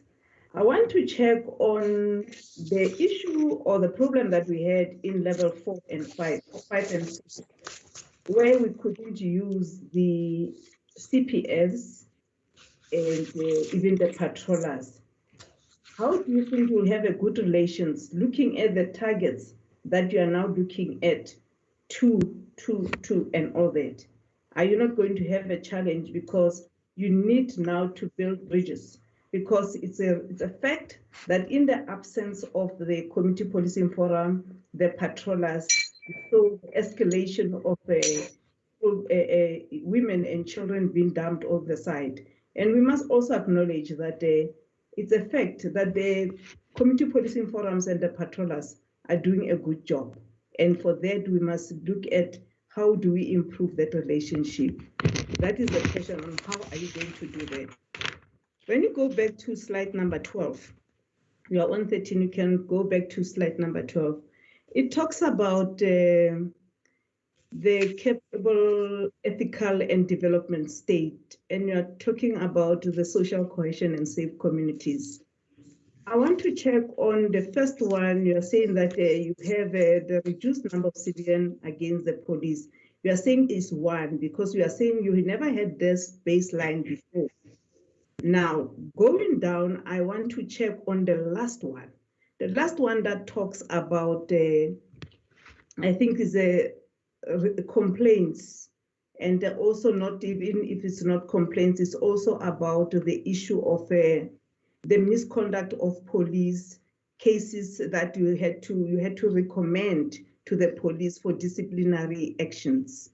Now, I have not seen any slide that talks about the monitoring. When you have recommendations, you expect that you should monitor that the police are disciplined. In this, you don't have anything. And I'm wondering on how are you going to go out of it to assist us? And then you have another one on changes of, actually, let me leave it for my colleagues, that one, because I know one is going to be asking about it. Let me stick to this 2 for now. Thank you, Chairperson. Thank you, Honorable Shembeni. Thank you, Chairperson. Can you hear me? Yes, you're audible. Yes, I just want to find out with the issue of the compensation of employees, I see that there are changes. The budget has been reduced. Why? And how will this impact on the performance of this department? Secondly, I just want to check with the Secretariat. Are they monitoring the management of the SAPS on how the senior management is being appointed? Do they check these people, whether those people are vetted or what? Because according to the regulations, those senior management officers must be vetted. Does the Civilian Secretariat make sure that these people are vetted? Does these people don't have cases investigated against them before they are being appointed to the higher positions? Thank you very much. Honorable Terreblanche, followed by Honorable Sheikh Imam. Thank you, Chairperson. Chairperson, I just want an explanation from the department how the 12 million rand that was suspended will impact on the performance of the department during the 2020-21 financial year. That's my first question. Chairperson, then bring. What's happening? Can I go on, Chairperson? Proceed. Thank you, Chairperson. Chairperson, then on slide 12, if you go back to slide 12, Chairperson, one of the biggest issues during this lockdown and this COVID-19 pandemic thus far is the complaints that IPID received about police brutality, assaults, even death in police operations, stuff like that. Chairperson, I am concerned that the Secretariat, my recommendation would be that they need to, focus on that stuff. And I don't see it properly that they're going to deal with this effectively. I just need some clarity on that. Thank you, Chairperson. Honorable Imam, thank you, Honorable Terreblanche. Thank you very much, Chairperson. Chairperson, I think what I would like from the department, and I think that goes to all of them, particularly with the monies that they are talking about, they are spending with PPEs. And I see that the question that Honorable had posed earlier hadn't been answered to my satisfaction. I think they need to give us a breakdown on how this is, because I see some shocking information in terms of how one company charges you 450 rand and the other one is charging you 2,000 rand for the same 5 liter of sanitizer. So I think they need to give us a complete breakdown. That's the first thing. My concern is... Sorry, Imam. Honorable Imam, can please honorable members mute their mics, please? Sorry for disturbing you, Honorable Sheikh. Thank you, Chair. Chair, I see that the slide is on the screen, so I think that's making it also a bit difficult. But anyway, Chair, the other thing I noticed there's an underspending because you're talking about only having spent 18% of your budget, and even if you've gone to 1 quarter. Now, if you are underspending, surely there has to be an impact on your performance, and I'd like you to actually respond to that. But I'm finding that we're having limited success on the ground. You are supposed to do oversight over the South African police services, detectives and everybody. But the impact on that, where you work particularly with the community policing forums and the communities themselves, is giving us limited success because, and I've said this before, surely the CPFs and the communities know a whole lot about who the criminals are, the drug dealers are, and everything. Is there any mechanisms you're putting to get greater cooperation from communities and the CPFs? But I'll give you an ideal example that very little or nothing has happened. A Sergeant Donovan Prince that died mercilessly in the hands of criminals, and there's allegations of police involvement from the Lansdowne, who was in charge of the CPF there.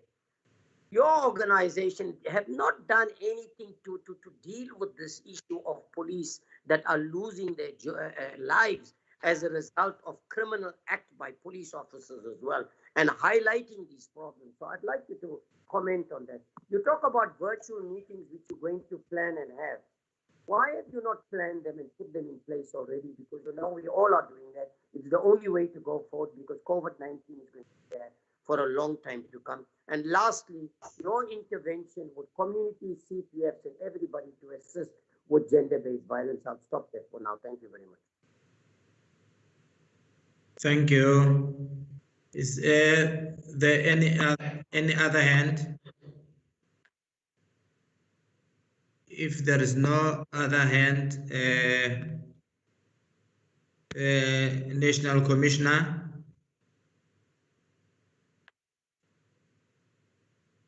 Chairperson, it's me. Oh, yes, Mr. Rapel. Thank you. Mr. Rapel, yes. I'm unmuted now. Thank you And I very can much, see you.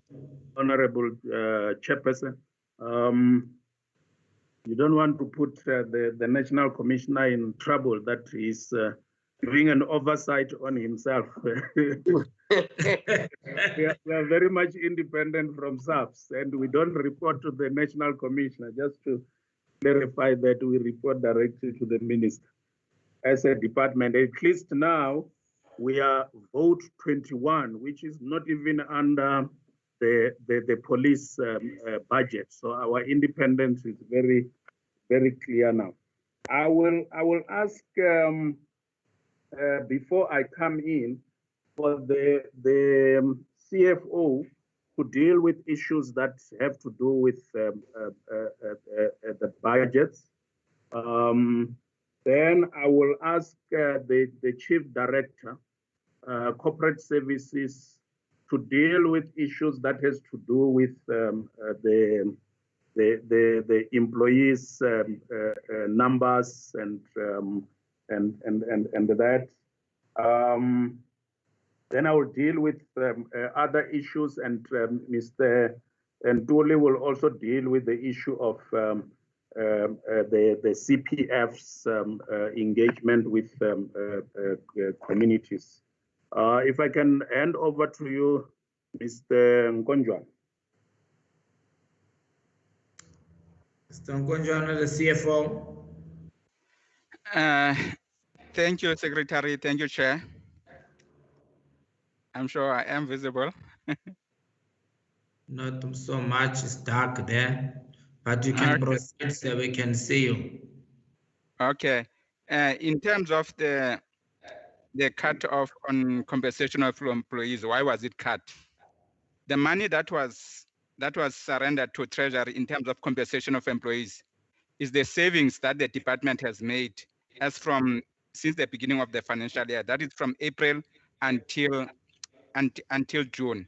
So in a period of 3 months, as the department, we have actually maybe saved that 1.2 million, which could be about 400,000 per month. So that is the savings. So going forward, it will have no impact on how the department works.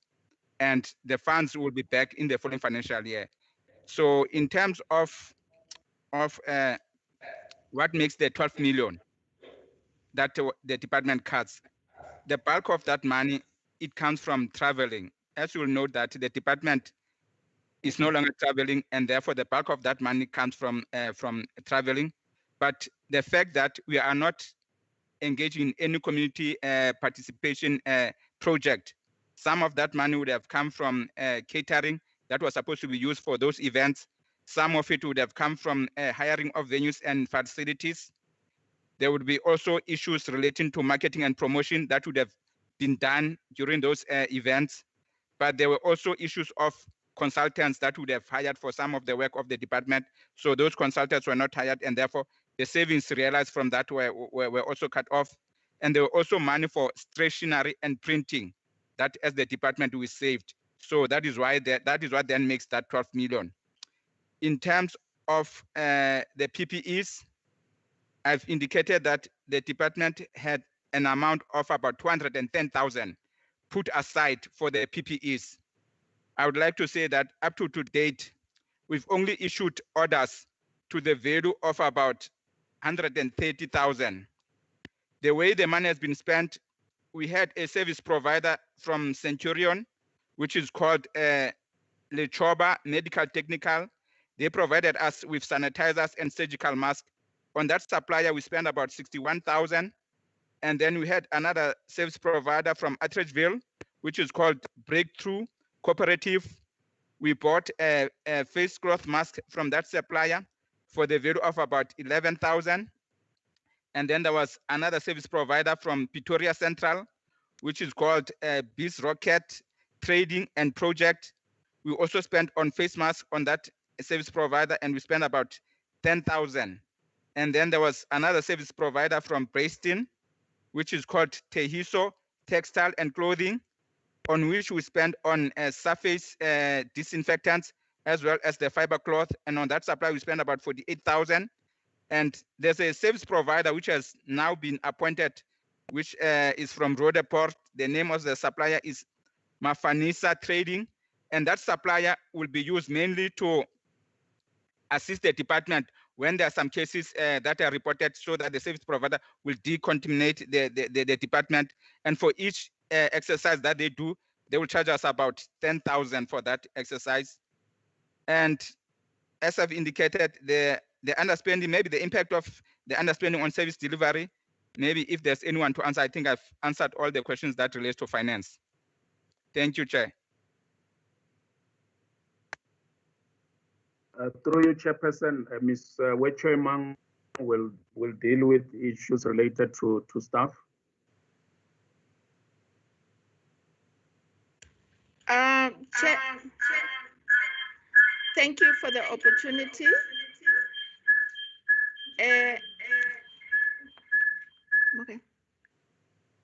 Okay. I thought the question was why the reduction of personnel, and I think the CFO has already answered to that. We've got 154 posts on the establishment. Open your video and so that we can see you. We are currently at 142. Chief Director. The issue is that Chief when Director. we appoint personnel, some of the personnel would leave the department. So, Madam, I would say that. Madam. Yes, ma'am.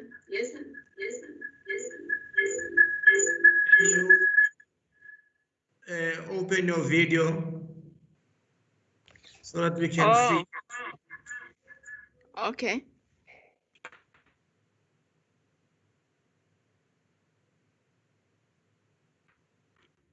There you are. Thank you. You can see me now? Yes. Although not that, but fine, proceed. We can see you. Okay. What I was saying, Chair, was that the issue of reduction of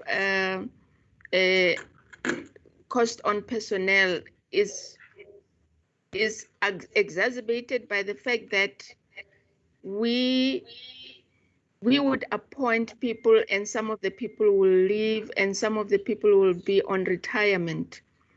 So we are currently on 142 people in the department out of a staff establishment of 154. And just if I can give an example, just this quarter, 3 people were appointed, but 3 people left the department. So we have also developed the recruitment strategy that will enable us to fill the posts with the most possible and quicker turnaround time, so that at least we can be able to fill the capacity of the CSPS and not have to return the money to Treasury on compensation. Thank you.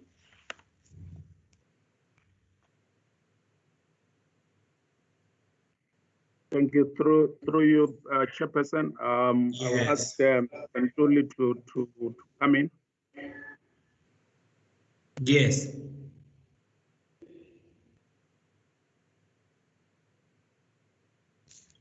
Who is Mr. Ntuli? Yes. Mr. Ntuli?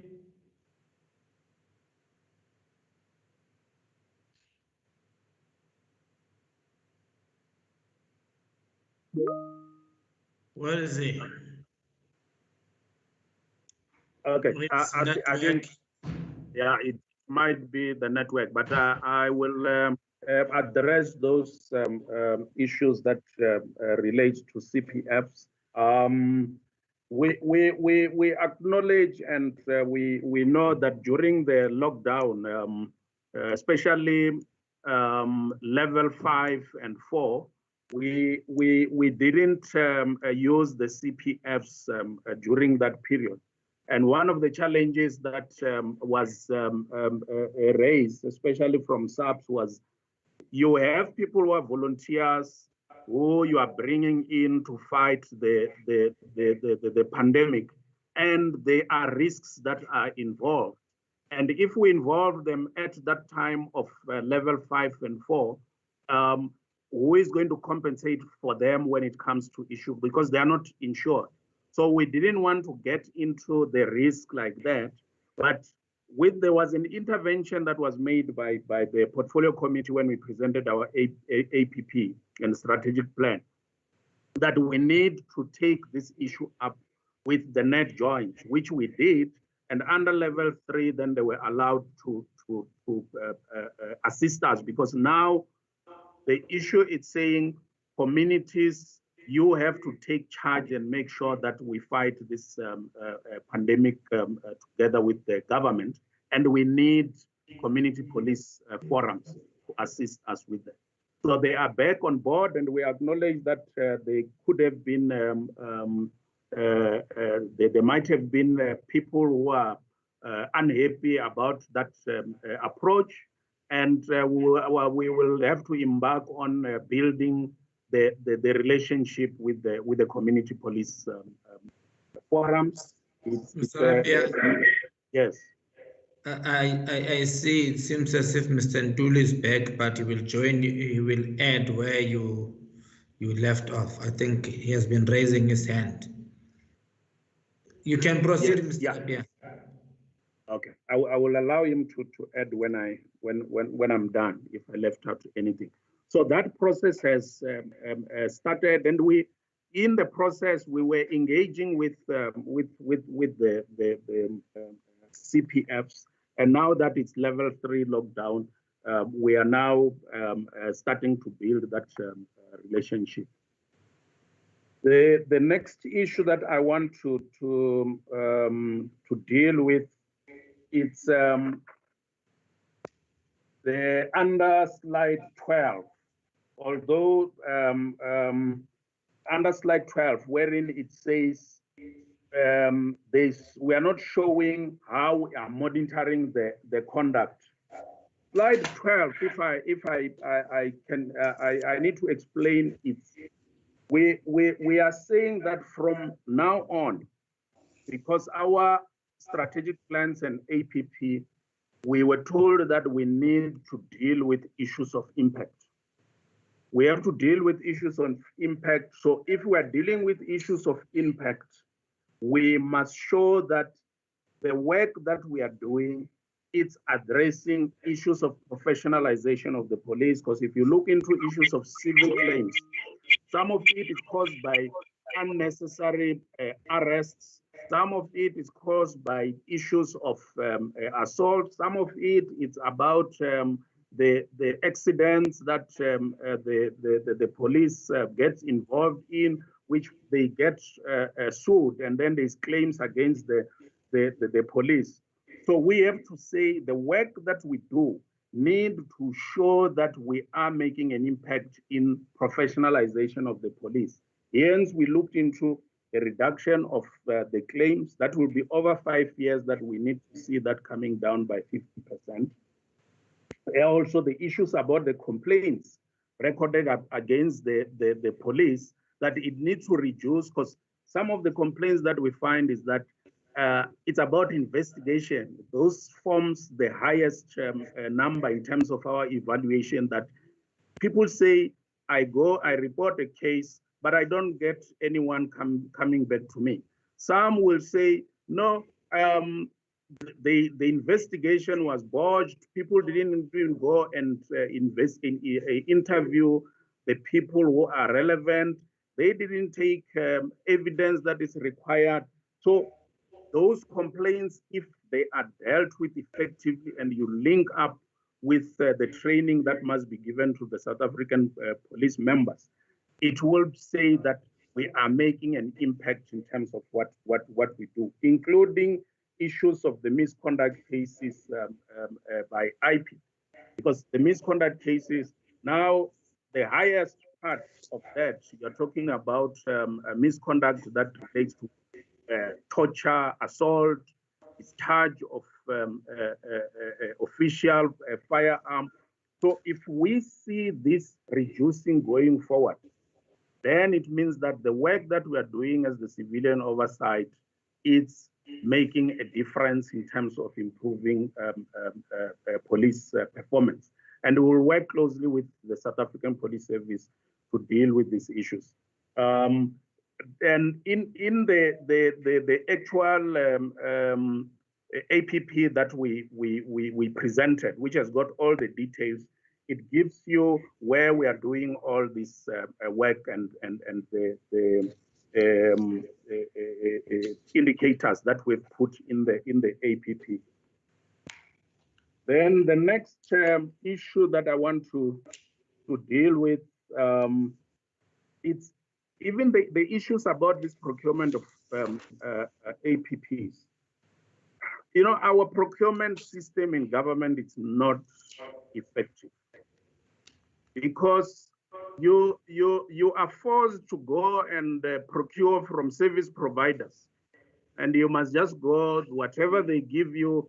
And our supply chain management officers, they are reluctant even to go and say we are negotiating the price down, because they are afraid that they will be accused of influencing service providers, or maybe they want to get some pay from the back. So there's that issue. And most of the service providers, they actually milk government. They put prices very high for government, because they know that you are not going to come and negotiate. Although the policy says negotiation of the price down is allowed, our supply chain management officers, they are reluctant to deal with that. The issue of performance, I think if you look in terms of the cut on the Izimbizo, it means our performance from January, since from April, since the pandemic, we haven't done any community engagements, which means that yes, the performance on that has gone down. That's why we are revising. That's one area which you can see that we haven't done that, and we're pushing that to later, reducing even the numbers from 8 to 4. It means that there's a reduction in terms of our performance. I just want to emphasize that the budget cuts on the compensation of employees, they only looked into what we have saved to date, based on the vacancies that are there. So what has been cut, it's not cutting the amount that it won't be available next year. So they said from 1st of April to date, you haven't filled this position, so we are cutting the budget by those amounts, because once you pass that, whoever we're going to employ from July will only be paid for 5 months or for 6 months. So that's what they have cut. The appointment of senior managers in SAPS, we haven't done a specific assessment in terms of that. The work that we have done recently, it's about the management of discipline in SAPS. But the issue about the recruitment of senior managers, we haven't done that. But there's also a study that we did previously, which looked into how the allocation of resources, if it's an issue that need our attention, it's something that we can look into in the next financial year. It's an area that we can look into. I will now, through you, Chair, just hand over to Mr. Ntuli if he wants to add on the relationship with the Community Policing Forum. Yes, and he must be brief because we will be left with 30 minutes for IPID. So, Mr. Ntuli. Mr. Ntuli. Now he is gone again. So that brings us to the responses by the Civilian Secretariat. And all of us, we know that this is an adjustment budget caused by the invincible enemy that we could not control. All of us, we know that when you get in an ambush, you were not prepared. You'll have to go back and prepare yourself for better way of how you fight that war. So we have been told that this is a state of disaster, like a state of war. So we have to be very good in making appreciations. So thank you very much, the Civilian Secretariat. I think members, they note, if you have got questions, please write them down and they will be answered in writing. Can we therefore, thank you, Mr. Rappel. Can we therefore go to the IPID? Chairperson, somebody please attend to the noise on the system. I can't hear Mr. Tarablanche. I'm asking Chairperson, there's a terrible noise on the system. Can somebody attend to that, please? Yeah, I can hear it. Have you mute your mics, honorable members?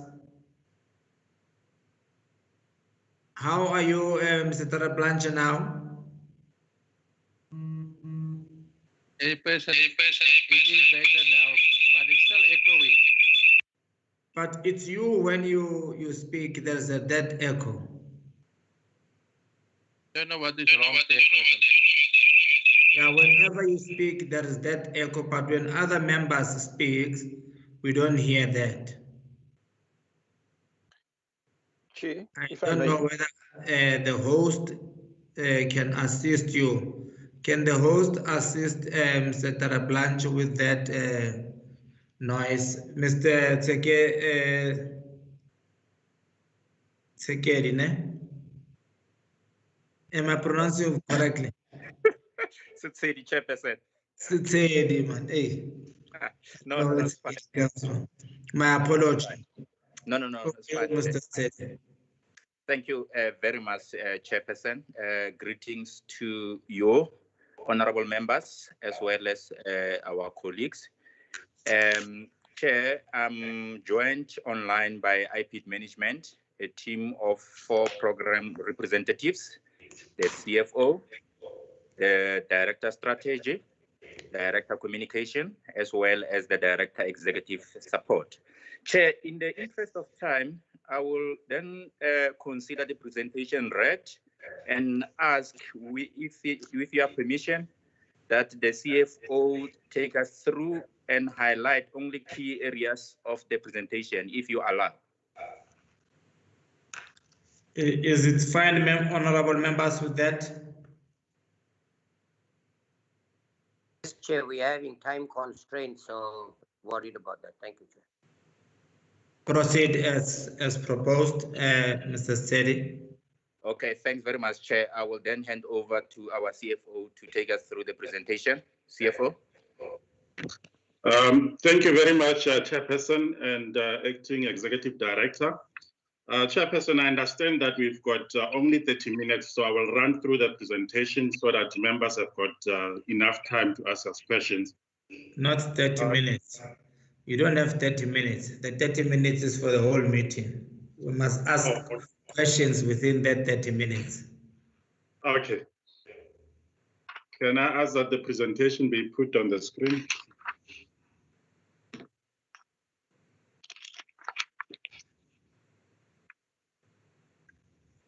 Do we have presentation? Who is hosting? The host, do you have the presentation? Chair, the department normally puts up the presentation. So IPID would have to put up the presentation. Alternatively, we can ask the secretary to do so. Thanks. It's going to take time. Do honorable members have hard copies with them? Yes, Chair.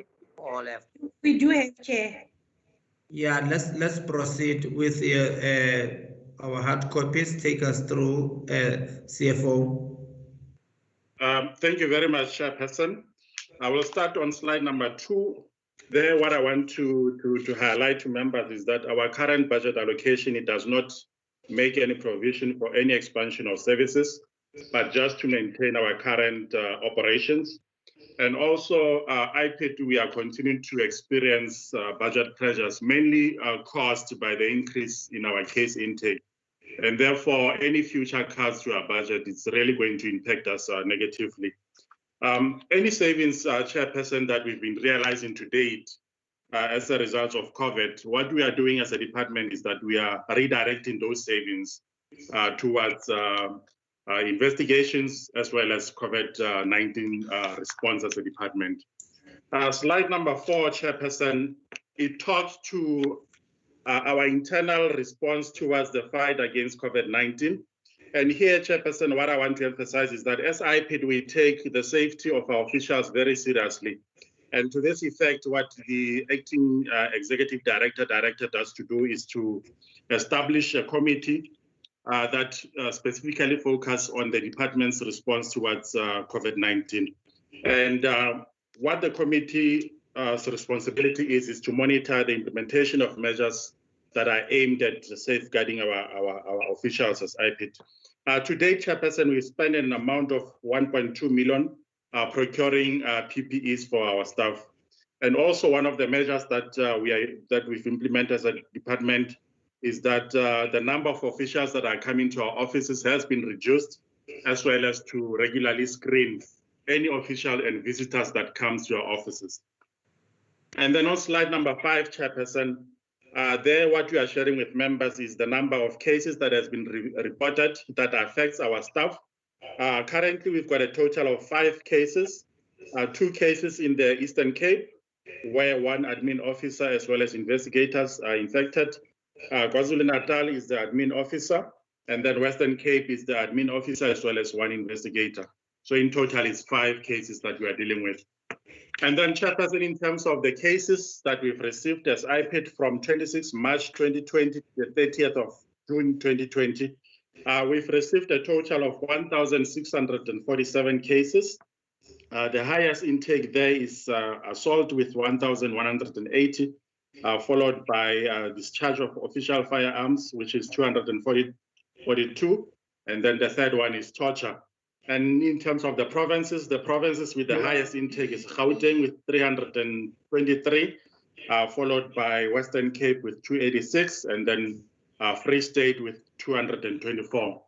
And then, Chairperson, on the next slide, which is slide number 7, what we are showing there is that out of a total of 1,647 cases that we've received, we managed to finalize 242 cases. And then we can then move to the next slide, which is now talking to cases that are specific to COVID-19. Chairperson, we've received 645 cases that relate specifically to COVID-19. The highest intake is in terms of assault, followed by discharge of official firearms at 116. And then the next slide, Chairperson, which is slide number 9, is showing members that out of a total of 645 cases that specifically relates to COVID, we've managed to finalize 47 cases. I'm on slide number 9, control. And then, Chairperson, I will move to slide number 10. Slide number 10, what we are trying to show members is the COVID-19 related challenges that impacts on the investigation of cases. The first one is that due to COVID and the number of infections, we are forced from time to time to temporarily close our offices. To date, we've closed Gauteng, KZN, Eastern Cape, and Western Cape. And some of the mitigating strategies that we are implementing as a result of that is that as soon as a case has been reported at a particular office, we immediately disinfect that office. And then we also screen and test all the affected employees. And also we encourage our officials to work from home. And then the second challenge is closure of other stakeholder offices. So these are specifically stakeholders, Chairperson, that impacts on our investigation of cases.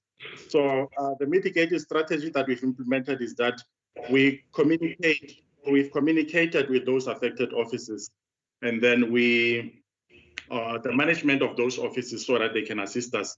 And then the third one, Chairperson, is the delays in receiving technical reports.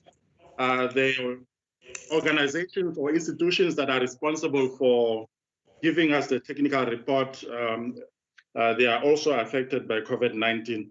And therefore, from time to time, they also close. So one of the mitigating strategies that we've implemented, Chairperson, is that we continue to work on other cases whilst we are waiting for those technical reports. And the fourth one, Chairperson, is anxiety among our employees. And then what we do to deal with that is that we management team at head office and provinces, they continue to support officials in terms of trying to manage that anxiety. And then the fifth one, Chairperson, is that in most of the cases, you find that witnesses as well as suspects, they are under quarantine, and therefore we are not able to interview those witnesses. And therefore, what we are doing as a department is that we reschedule appointments with those affected witnesses. The next part, Chairperson, is the impact of COVID on our operational or strategic plan. As a result of COVID-19 pandemic, it was necessary as a department that we review some of the planned activities as well as the annual target. So the following targets, Chairperson, as well as activities, they've already been impacted as a result of COVID-19. From program 1 is the training of staff and filling of positions. However, as management, we've already put measures in place so that we can catch up. For training, training will be prioritized in Q2, and then filling of the post, there's already a plan that executive director has approved to allow the department to be able to catch up. And then from program 4 is stakeholder engagement. There, what we decided to do, Chairperson, is to make use of community radio station. Our strategic plan targets, Chairperson, won't change. There are no adjustments that are going to be made to that. And then from program 4, there were 3 APP targets that were affected. They are on slide number 13. The first one is the community outreach events conducted per year. Initially, we targeted to do 40.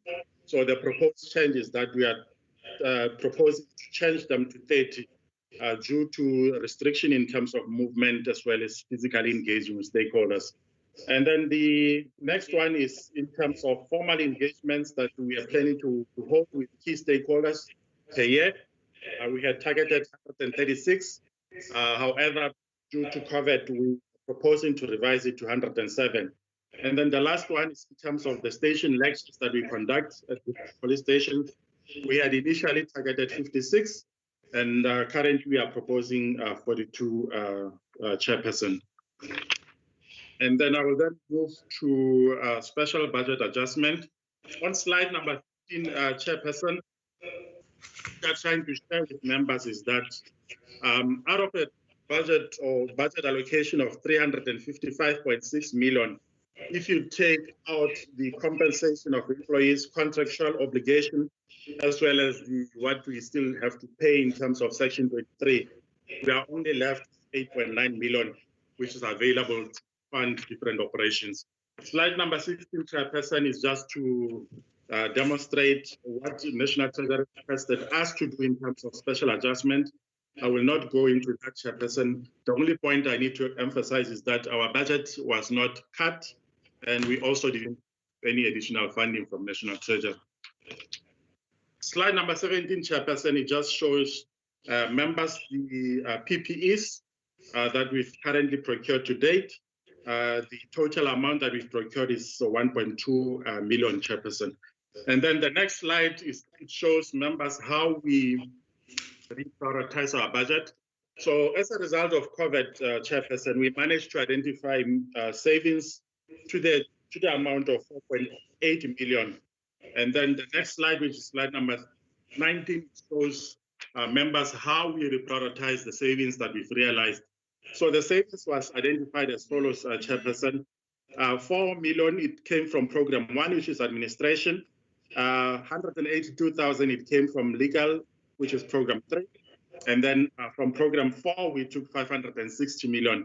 And all this money was redirected towards program 2, as well as our intervention towards COVID-19. So 2 million, it was to support our investigation in terms of getting those technical expertise. And then the rest of the money, it was allocated towards our intervention as far as PPEs are concerned, Chairperson. So I try to be brief. That is, in short, the presentation from IPID, Chairperson. You are really brief, sir. Let me allow hands. I see Honorable Sheikh. I see Honorable Peacock. Is there any other hands? It's Peacock. There are only two. I see Honorable Mufokeng. Is there any other hand? No, you will tell me if you want to speak as long as time is on our side. Honorable Sheikh. Thank you very much, Chair, and thank you for that presentation. But Chair, I think none of these three sectors that came in understand the question that we were actually posing, and I think Honorable Whitfield was posing that question. It's not about how much you are spending on PPEs, how much you are spending on each item, and I'm going to give you a good example, Chair. If you look at this company, Biologica Pharmaceuticals, 5-liter sanitizer, they paid 1,950 rand. The same 5-liter sanitizer they got from another company called Logan Medicals for 482 rand. And another company charged us 450 rand. Now look at the large discrepancy between 480 rand and 1,950 rand. They are charging 49 rand 99 each by a company called Plus. Now, what we want this department to do is to give us a complete breakdown of this, what they are giving us, so that we can interrogate it. Remember, Chair, we've come up with the amended new procurement bill that we are working on exactly to achieve what we are seeing here now, so that you get value for money. Items that cost 10 rand, you won't be paying 100 rand and 200 rand and losing 200 billion rand in South Africa. So I want them to give us a complete breakdown in terms of that. And secondly, I just want to know, you say you're working remotely. I don't know, a lot of your work is involved in investigations on other officers. Just advise us, well, how do you work remotely in terms of being able to achieve? Because I know you are impacted with the number of cases. Thank you. Thank you, Honorable Sheikh. Honorable Peacock. Thank you, Chair. Let me also welcome the presentation. Mine is mostly a clarity-seeking question, whereby with regard to the COVID cases related, as in slide 6 to slide 9, what I wanted to find out is that is slide 6 and 7, the combination of, does it include the stats of 8 and slide 9? That's all. Thank you. Thank you, Honorable Peacock. Honorable Mufeke. Thank you, Chair. Thanks for the presentation. I think on the part of the PPEs, I've been covered partly by Honorable Sheikh, maybe to get a addition onto the information. I want to check on the reported cases of the affected staff, especially the frontliners like admin officers and investigators. Now, how many people do you have that are working when actually today you are reporting that Gauteng has got another office that is closed? And I think it's related to what Honorable Sheikh was asking about the investigators. Now, the other one that actually we need to get an update is on the discharge of official firearms. How far are you with cases, especially in Gauteng, Mpumalanga, and Western Cape? We know that Western Cape was having the highest in Gauteng, and also on the progress on the deaths of as a result of police action, and knowing that we had a lot to hear about COSA, how far is the case and others, so that we can understand whether you are investigating, there's nobody who's actually stopping you to go further into going deeper into this matter. Now, the last one, it will be on the ICT contracts. I've noticed that we've got about 9.2 million. Is it enough? Are you moving towards the fourth industrial revolution? Because the question that was asked to say, if we're working on remote now, are you coping? Do you have skills? Do you have trained people? And those are the questions for now, Chairperson. Thank you. Thank you. Because of time, let's give the Mr. Steady to respond. Mr. Steady. Okay. Yes, thanks, Chairperson, and thanks for questions from honorable members.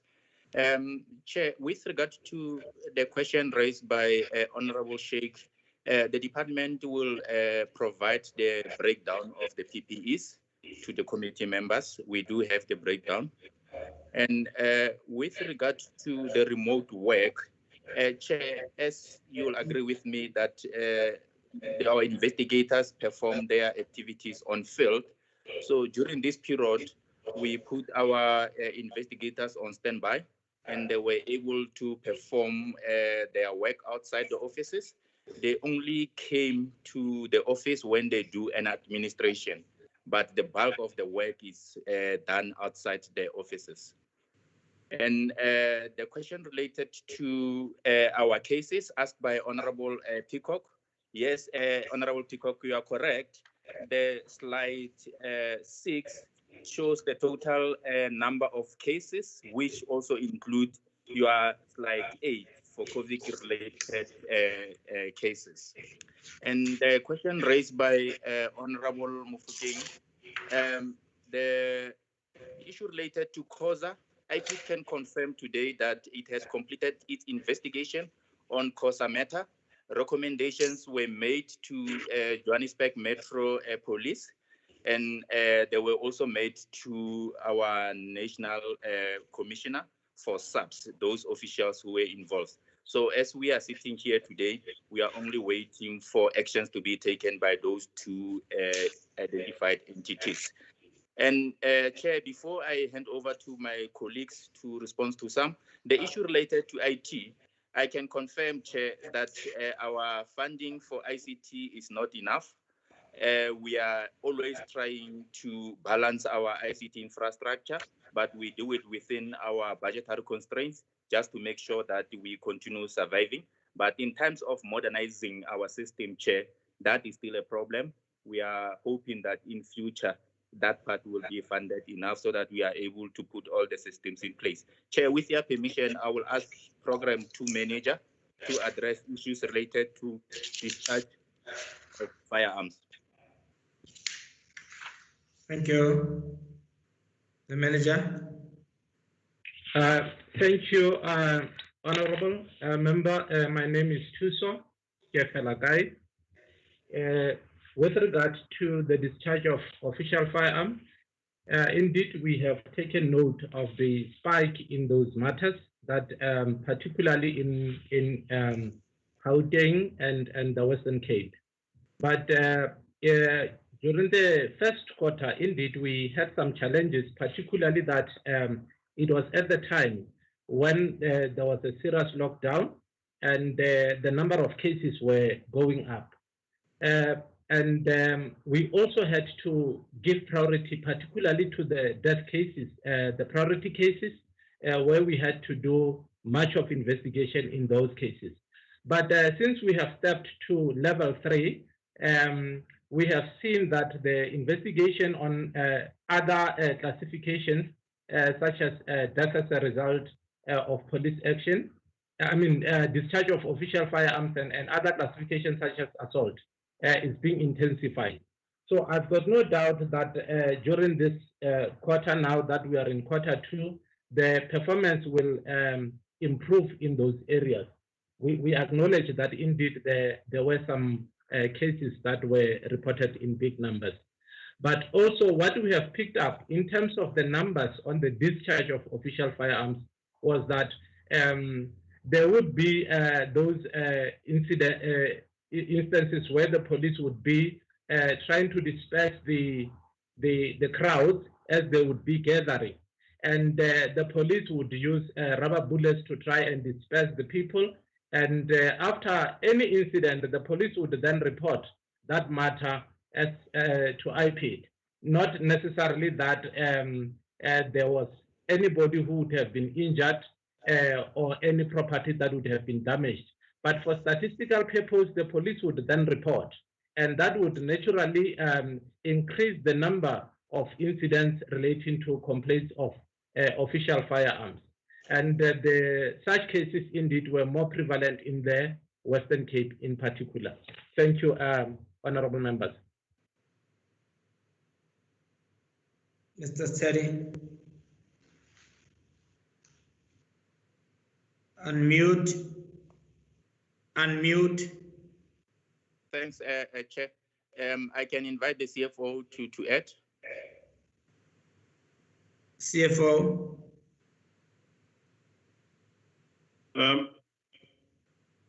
Thank you very much, Chairperson. I think I've noted the concern that was raised by Honorable Sheikh as well as Honorable Peacock. So we'll provide the list and the breakdown in terms of the procurement of PPEs. So the list is ready to be forwarded to the members.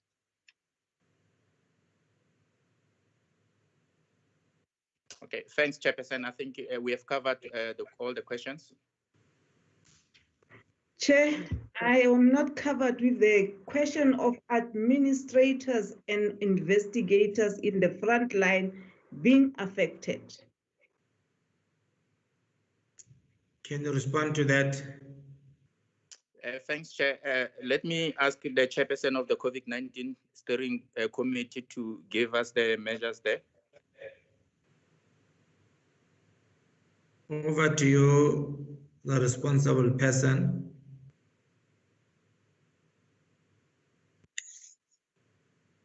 Good afternoon, members. Am I audible? Whoa. Good afternoon, members. Am I audible? Yes, ma'am. All right, thank you. Let me respond to the question raised around the issue of the administrators that are affected. As a steering committee, one of the control measures that we've put in place is to enhance the issue of PPEs, Chairperson, in terms of addressing it through the provinces. Currently, as we know that we have admin officers and investigators that have been infected. In terms of investigation, what we were even discussing yesterday in our meeting is also enhance Sorry, ma'am. Comrade, Honorable Sheikh, can you switch your video so that we can see? There you are. We're fine now. You can proceed. Can you see me? Yeah. Thank you so much. Okay, thank you so much. When I was saying that even yesterday in our meeting, what we were discussing the other in our management meeting was that we are going to enhance the protection, personal protective equipments for investigators, for example. Since they are in the forefront, we have encouraged that we have procured thermometers that they can use in their cars so that they're able to take temperatures for their complainants. And even yesterday, we were also talking about adding the mask for our investigators, but however, to be used for the complainant, because it has been brought to attention that most of the community members are not adhering to the health protocols. They don't even wear masks. So we were encouraging that we are also going to procure disposable masks that when they go and investigate and when they engage with complainants, they can offer them those masks that can be thrown away.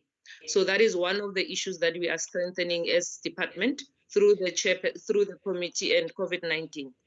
And for administrators, since we had only 2 affected chairpersons, we are also trying by all means to ensure that what we did, we disinfected those offices and encourage them that they can only come to the office after they have tested negative, and coming to that, encouraging that they also have sanitizers that they can use even in their offices. We have also, since through the Office of the CFO, procured canisters where we are now able to disinfect each and every time on our own in the department, as compared to waiting for a service provider to do that for us. So those are the measures that we've put in place, Chairperson. Thank you. Thank you. Sorry, Chairperson. Chairperson, I appreciate the answer, but I want to check, because we should not talk about 5. That is administrators and investigators. I expected them to say those people, the time frame that they were in office or in action, how many other people they met, because investigators should be able, you should be able to track where they were, and you check even on there.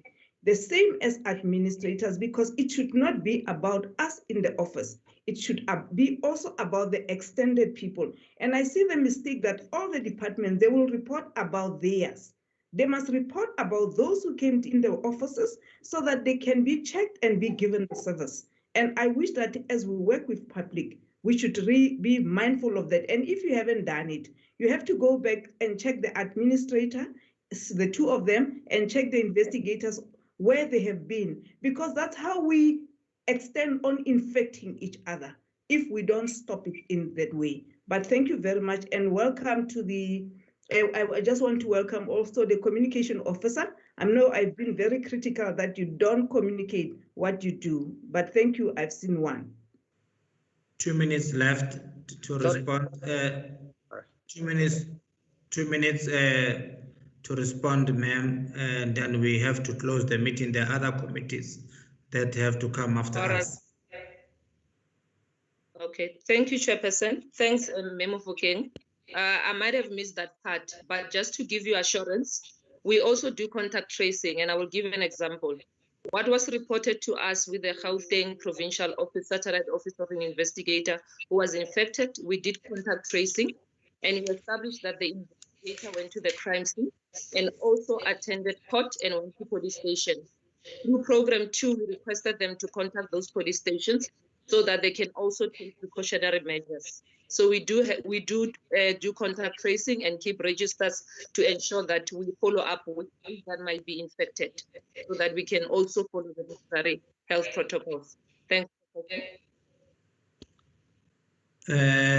Thank you, honorable members, and the presentation from the IPID.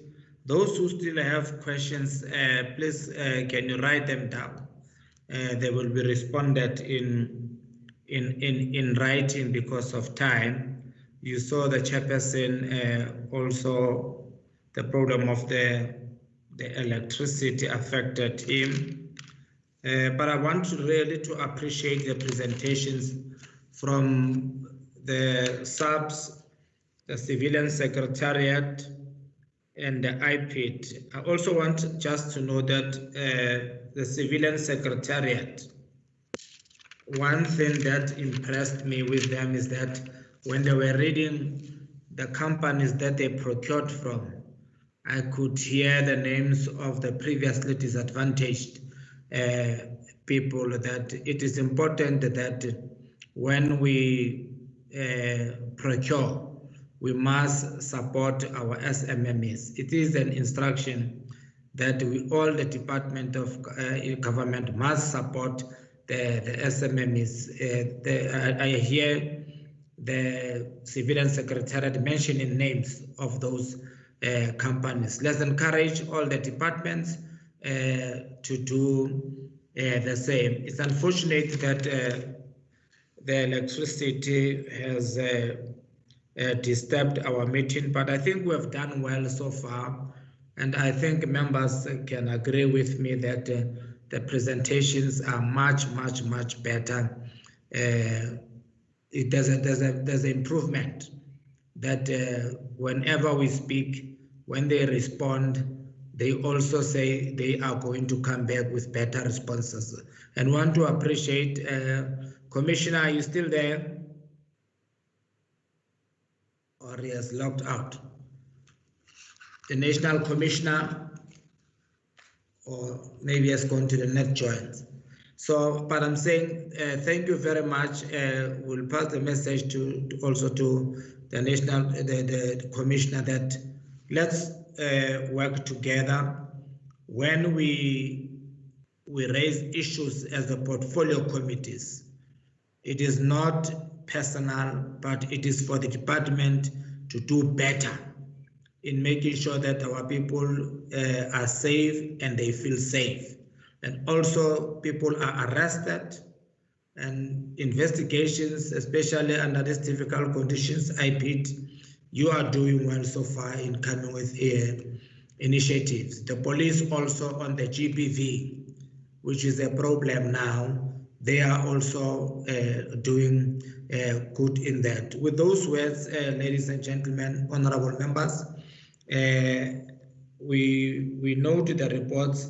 They will be adopted, I think, next week. So the meeting is adjourned for now.